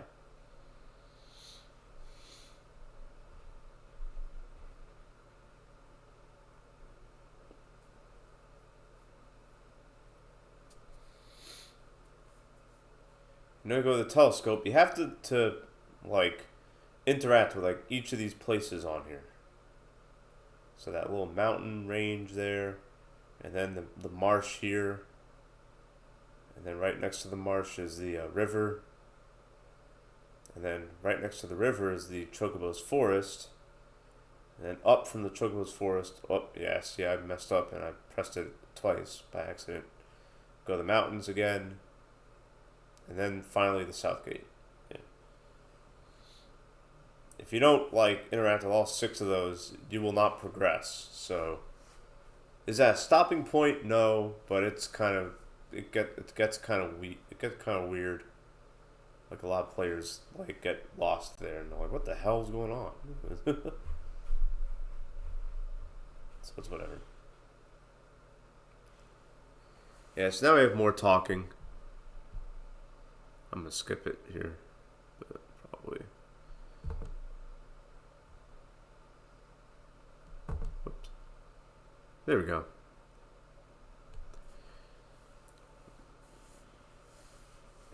Yeah, that was just more talking. So now we're about to start the Festival of the Hunt.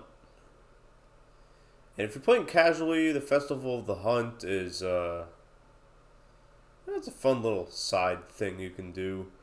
If you win as Zidane, you get 5,000 gil, which is dumb because you can grind your way to that within an hour in this game from where you're at, like right outside of Lindblom.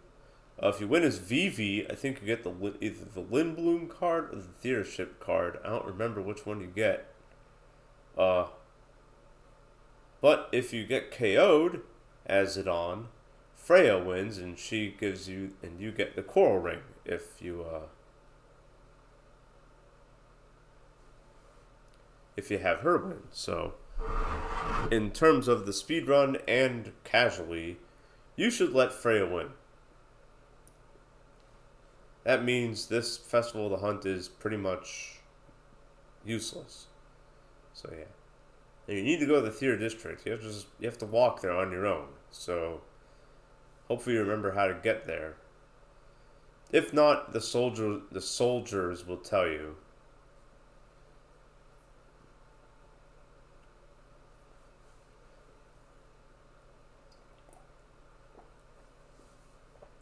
At least I think they will. I'm not really sure.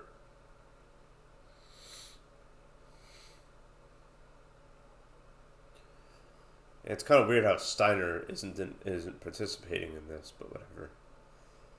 It's kind of weird.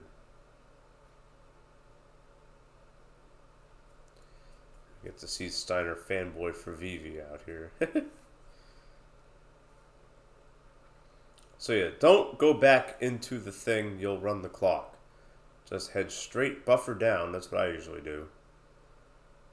And enter the thing. Run into that Mew, whatever. And then KO yourself.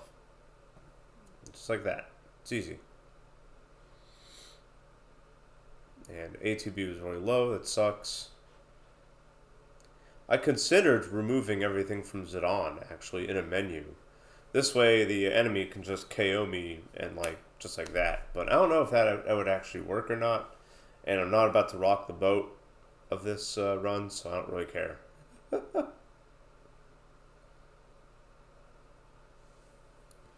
Alright, more talking.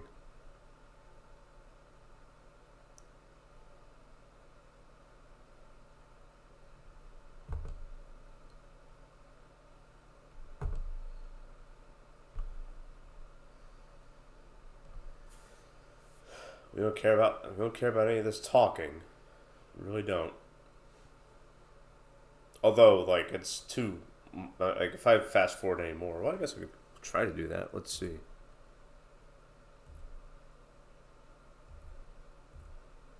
There we go. So from here, after all the talking is done, you want to go down to the Dragon's Gate. I accidentally hit the mid-level. I got pretty upset about that. Yeah, you gotta go down to the base level. So that ran the clock for me a few seconds, about 5 or so. You won't go to the left thing to go to the Dragon's Gate. If you go to the right, you'll go to the Serpent's Gate, and you won't need, and that won't do anything. And here's a menu. So here's what you want to do. You want to sell 8 cotton robes. They want to buy 21 potions, or 20 if you're OCD and like that. 21 Phoenix Downs, just hit up a couple times when you select it. And softs. So we don't use softs in this game to heal petrification because it never really happens to us. There's like 3 enemies in the entire game who can paralyze, who can petrify you. We use softs to kill enemies. And it's highly contestable how many softs you want to buy. I tend to buy 3. Most runs will tell you to buy 2. The notes in my runs will tell you to buy 2. I buy 3 just because I think it's worth it, the extra $100, and it's just I mean you'll find whatever enemies. I mean it's like if you encounter 3 stone enemies, you may want to need that extra soft. So you may as well, it's only $100, only 100 gil, whatever. You want to buy 2 tents, and then you want to get that tent in there. And now we need to stutter step all the way over to the Chocobo's forest. If you get an encounter here, then you get an encounter. You are likely to get an encounter. It's very, very, very likely. You should know where it is. If you don't, the map will point it out to you because you discovered it when you were looking through the telescope. So, yeah, you pretty much just go to the left or the right from where you are in Lindblom, up into the right. You'll encounter that bridge. You don't get encounters on the bridge, so you can run through it, but I don't. I usually start a step right through it. I think I do get an encounter here, which is kind of weak. I don't think I do, though.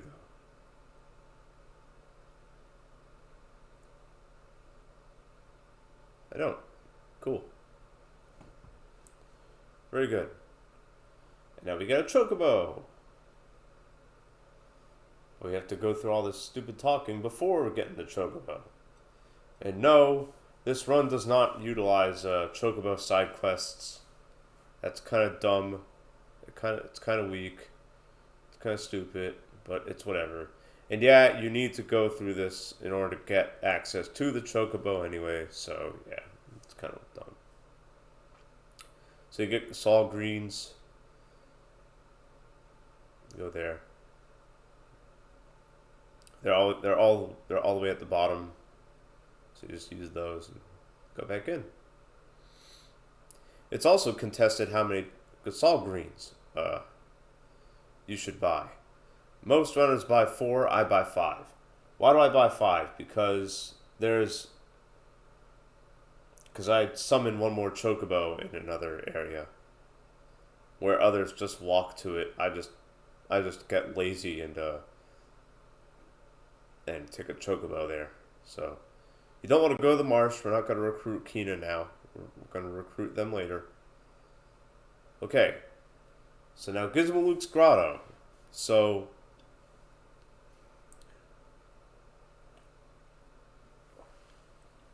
here's where we have to do menus for. Here's where menus start to get don't get complicated, but they get very specific. So you want to pay attention to the menus here, because if you mess them up, you'll mess up the AP schedule, for lack of a better term, for certain players, namely Freya. So you don't want to do any menuing now. You just want to go here to this dude, this Burmesian guy. Gives you a bell to progress through the cave, progress through the dungeon. So now your menu you want to start with Freya and optimize her. Then you want to optimize Vivi and then optimize it on. Oh, I'm sorry. Optimize Vivi. Oh, whoa, wait. I messed up there, didn't I? No, I'm good. Yeah, optimize Vivi and take off that leather scarf, and then you optimize the other two. I'll go through that again because that was Yeah, let me go through that again real quick.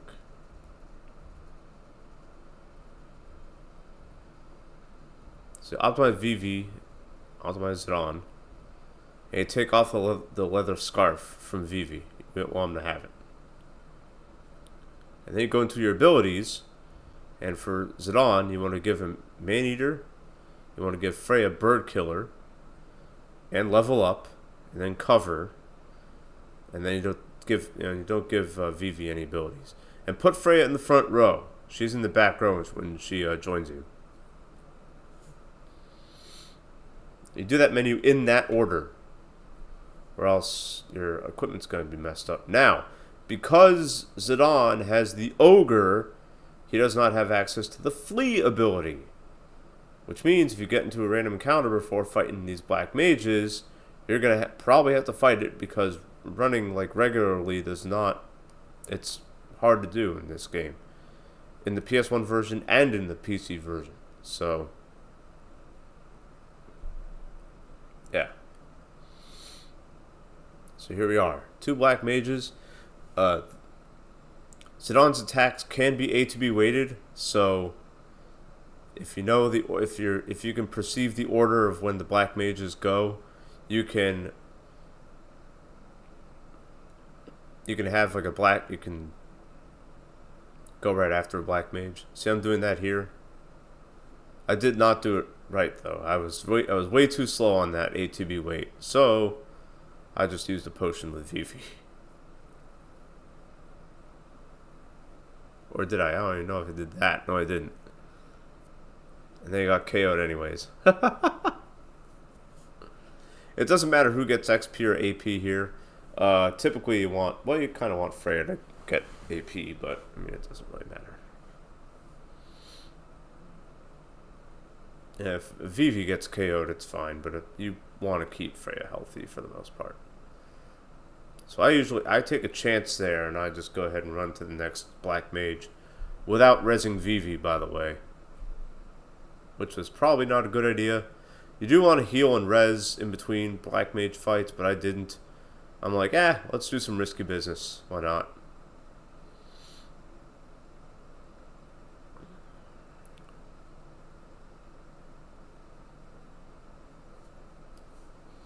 And I messed up the ATB weight again, which is okay.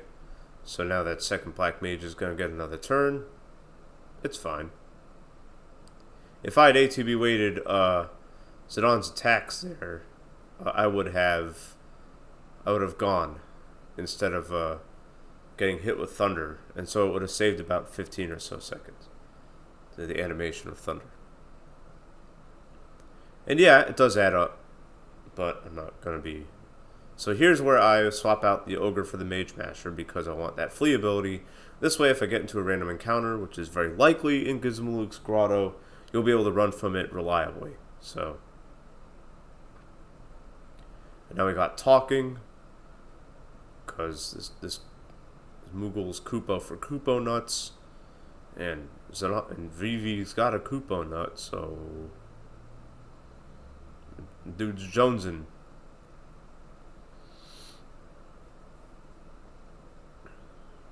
Yeah, Koopa for Koopa nuts. And for some reason I hesitate to answer that. I don't know why.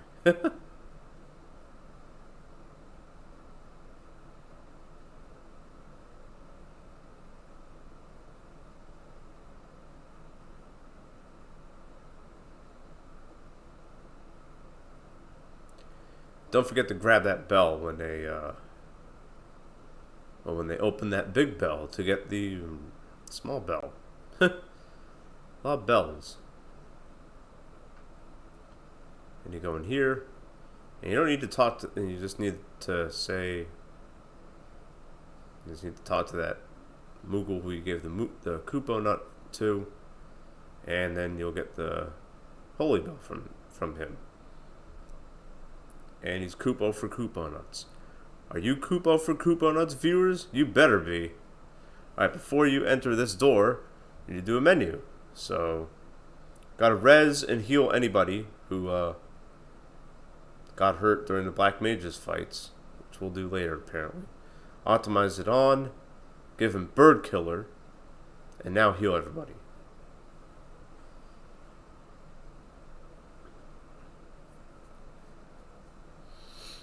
Get ready for one of the nastiest fights in the game if you're playing casually. And if you're playing for speed. Because Gizmo is extremely fast. Often she can attack twice in a row, which is really insane. And so on and so forth. So, right from the jump with Gizmo, you want to use Tense on her. And like with stealing the Mage Masher, you don't want to just queue it all at once. You want to queue one at a time. This way, if the Tense Neck bites, then you don't waste turns using Tense. Yeah, see, water. She casts water, which does ridiculous damage, and when half of her hit points are depleted, or something like that. I think when she loses 2,000 hit points, she can use water on everybody, which will just destroy everybody, instantly. It's pretty much an instant win button for her.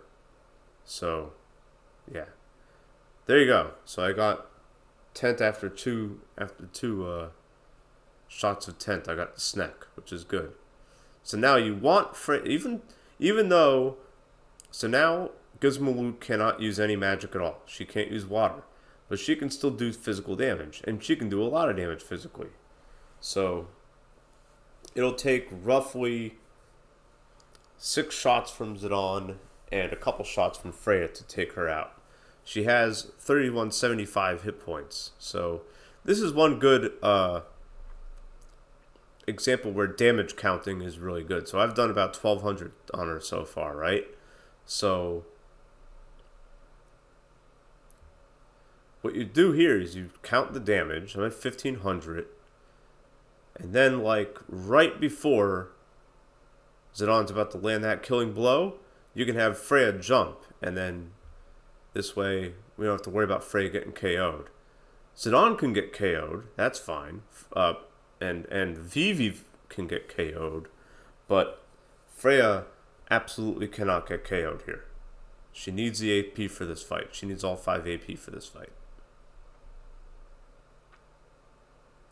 And Vivi is just going to... His role in this fight is just to potion anybody. Anybody who takes any damage is getting potioned by Vivi here. Especially Freya. In fact, you could use high potions on Freya if you really wanted to. And I usually just wait for Gizmo to act, and then I respond accordingly. So, see right there. That's a great example of me counting the damage. This way I got Freya out of the way. This way in case, this way I know she's going to get those AP from Gizmo there. And very good. I saved a good minute 50 on that. I'm very excited about it, apparently. And there's Gizmo. That's the second most difficult boss in Disc 1. Black Waltz 1 and 2 are tied for the most difficult. Black Waltz 2 Black Waltz 1 a little bit more than Black Waltz 2 because you need to know exactly when to heal. But Black Waltz 2 can also be pretty troublesome because of what players it can kill with Fira. If you do get the Fira counter. Now we just got a little bit more talking until the end of Disc 1 here. Or until you go to Burmisha, which is when Disc 1 ends. And then I'm done with this part of the run breakdown.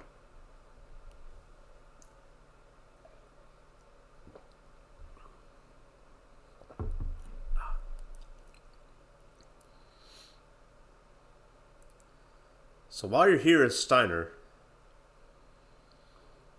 there's a chest right here to the left. You want to grab that. It's a molten racket for Garnet.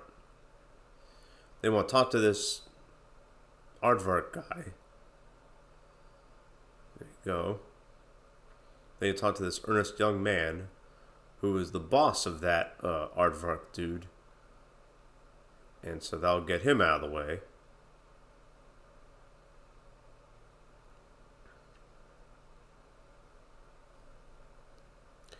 Then you want to talk to this chick over here and get her out of the way. There you go. And Garnet's like scolding him in the bag. That's pretty funny. Because he's carrying Garnet in that bag.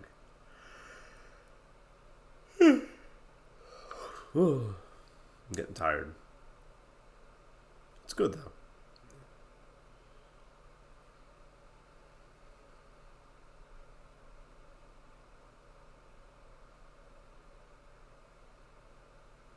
So there we go.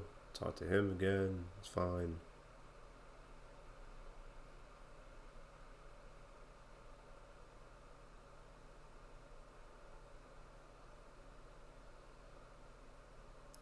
And there you go, easy.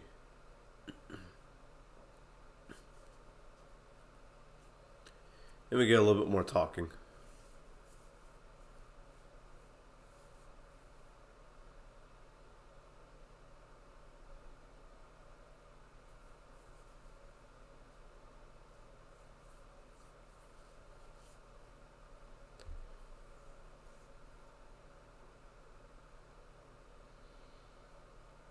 And it's good. I think I actually run the clock a little bit when ending disc 1.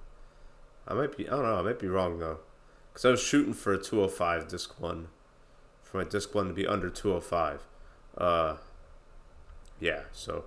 And it actually would have been under 205 if Black Waltz 2 didn't go so awry. But I mean, who's counting?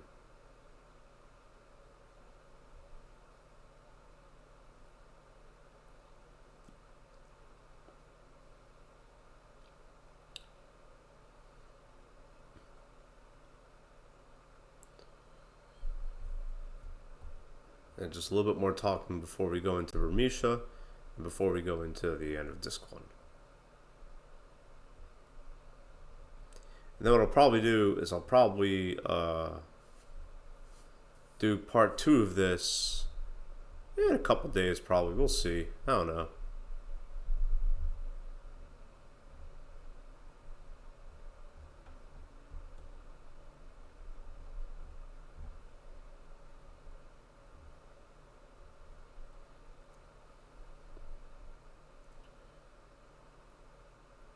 Alright, so remember here, you have the Ogre equipped, so you might want to swap it for the Mage Masher before going to Bermesia. I think I do that. I'm not really sure if I do. And again, you want to stutter step. Yeah, you can check the map just to see exactly like, yeah, see your straight line there. So you don't want to turn or anything while you're stutter stepping. Otherwise, you'll get an encounter, or it'd be very likely that you get an encounter. So, you don't want to do that.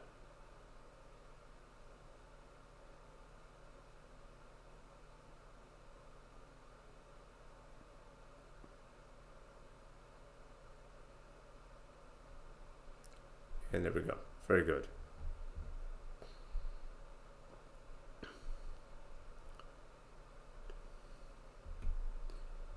So now Bermesia, you can get into a few encounters here because there is a lot of, you do cover a lot of ground in between screens, so that threat level does go up a little bit to where that encounter rate does get pretty high. Yeah. So, first thing you do, and I should have done that after when I was outside, is equip that Mage Masher. And then right before you get to the end of the screen, by the way, behind that little barrel thing is a Stelazio if you want to grab it in the first screen. Then you just swap it out for the Ogre again. And different than the other fights with the Black Mages. Again, this is another fight that you can ATV weight if you know what to do. So Sanan doesn't have Maneater here, so he won't be able to one-shot the Black Mages. So what you should do is either queue up an attack with Freya, or a spell with VV and then attack was it on. That's what I usually do. Again, I'm trying to ATB weight here, but I don't think it comes out right.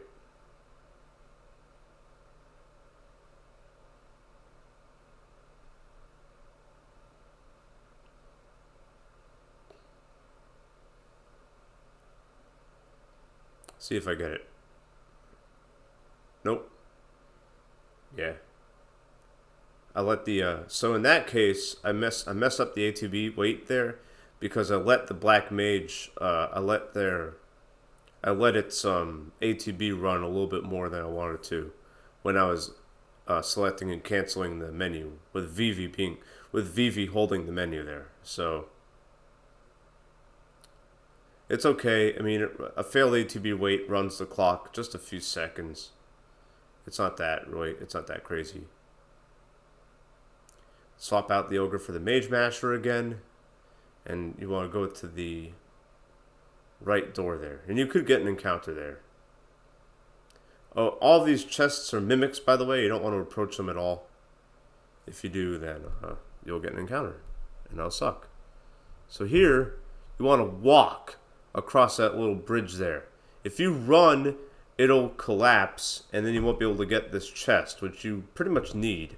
You get Germinus boots. And as soon as you get the Germinus boots, you want to equip the coral ring on Freya, and you want to equip those Germinus boots on Zidane. And then you can equip the ogre right back on Zidane. And then you can run through there because it'll collapse. And you need that because you want that. It'll create another bridge for the lower level, which we're going to be getting to right now. Yeah.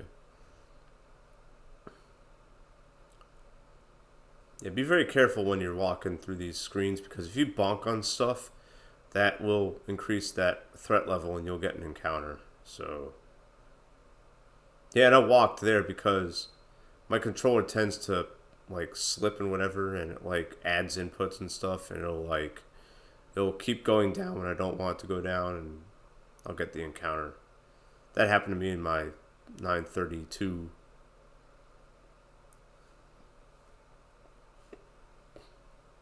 Like, it kept going down, and I ran into the mimic, and I'm like, what the hell? And then I got an encounter, like, right after. I'm like, what?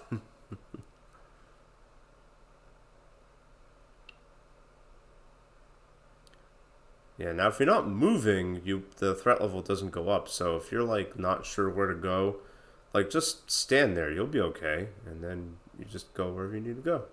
See, I got very lucky there. Didn't get an encounter. Very good. Now that we have that protection bell, we can go through here. I accidentally selected forget it.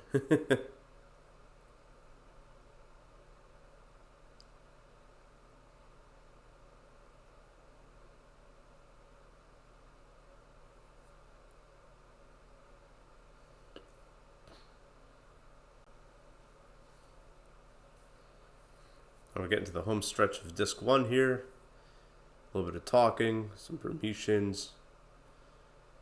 They think that VV has destroyed everybody because he's a black mage. You would think you'd think he'd be able to make that connection and be like, oh wait, the black mage is with Freya. Never mind. He does say that though, like later on. He says, "Oh, I feel bad for that VV kid. I don't think he did anything. He didn't do anything wrong. I don't know why. Oh no, I judged him the way I did." Which is fair. So before you go up, you want to go in here.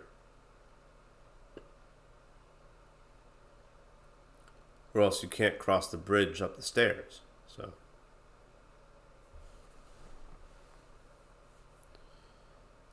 that thing crumbles and boom. Yeah. I would turn the game volume on, or the volume of the video on, but then you'd hear me, like, so it's like, no.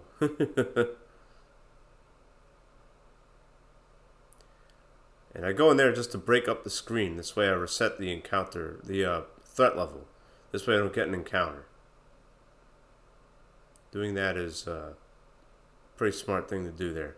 It's also easy to get an encounter here because you cover a lot of ground to get to that top screen. So So in this little area, you want to select to leave her alone, or else you won't progress at all. Like you'll be like trapped in a loop of talking.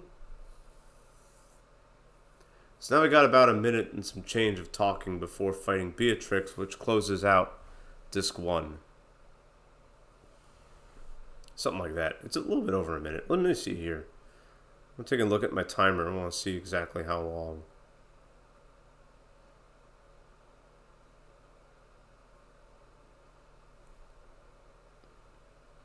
And we're introduced to Beatrix.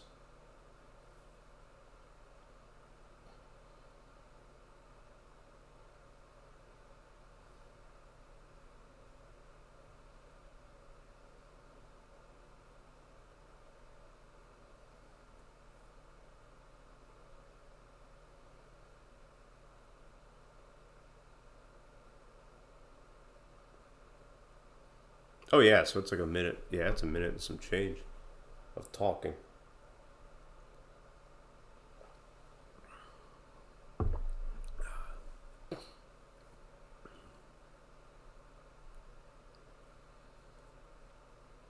I can tell because I left my couch to take a bathroom break.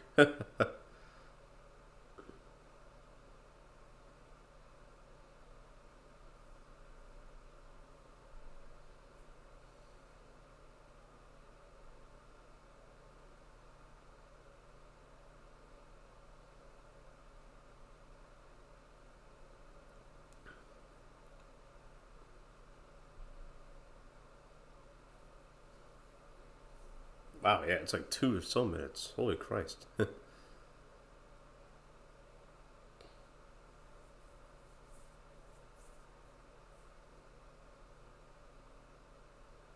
So Beatrix. So if you're playing casually, like I used to back in the day, you thought that you had to just take down all of Beatrix's like 36 or 3,700 hit points. Nope, not the case. You just have to wait for her to hit you 10 times.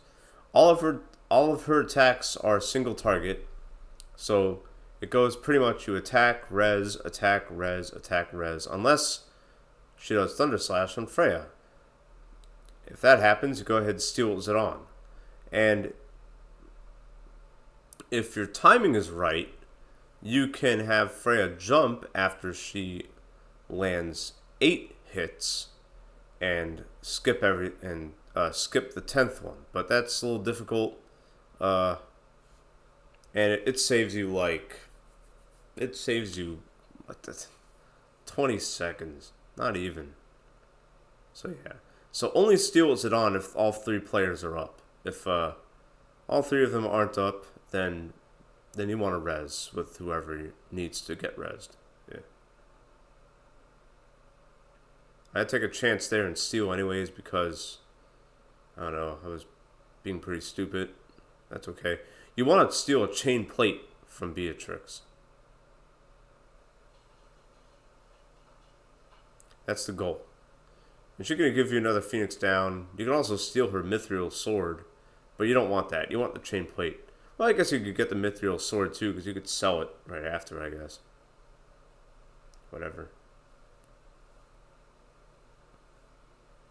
And that's why we take 20-something Phoenix downs, because you need them for this.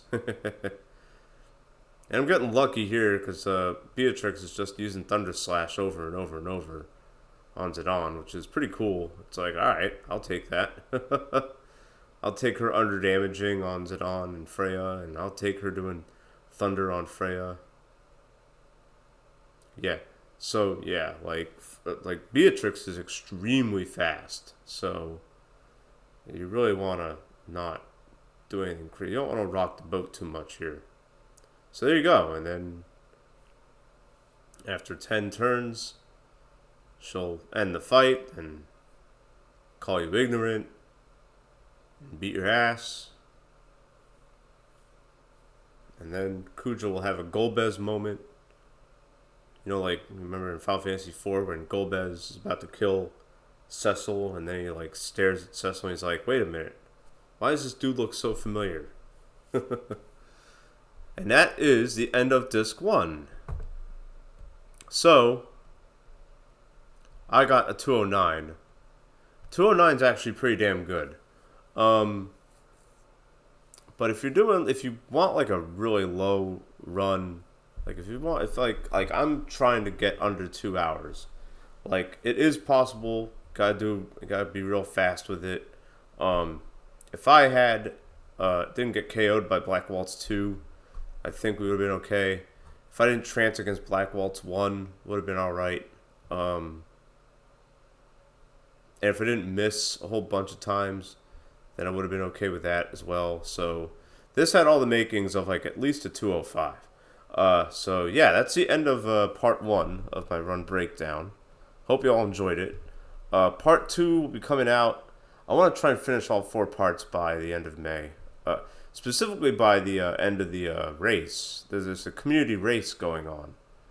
And I was going to do it, but nah. I want to save this game for after Thanksgiving. This is like my winter game, and I want to keep it that way. My winter and like some of spring. Up until winter until April 13th, because that's when this came out on PC. So kind of yeah. Anyways, so stay tuned for part 2. Part 2 will go over disc 2, which in my opinion is the easiest disc of the run, because it's just easy fights that you can end pretty quickly. The Tantarian fight, yes, is quite. It's pretty bad. The Tantarian is a gatekeeper in this run for sure, as is Gizmo Luke. Because Gizmo Luke, if you run out of tents, then you gotta fight her without tents, or you just gotta throw the fight and redo it. That's what happens against Gizmo Luke. If you run out of tents and you didn't get the tent snack, then just throw the fight and restart it. Because this isn't PS1 where it doesn't autosave. It autosaves right before the fight, so you may as well just do that. Yeah, alright. I'm out of here. Thank you for watching / listening, and I'll see you in the next part. Take care.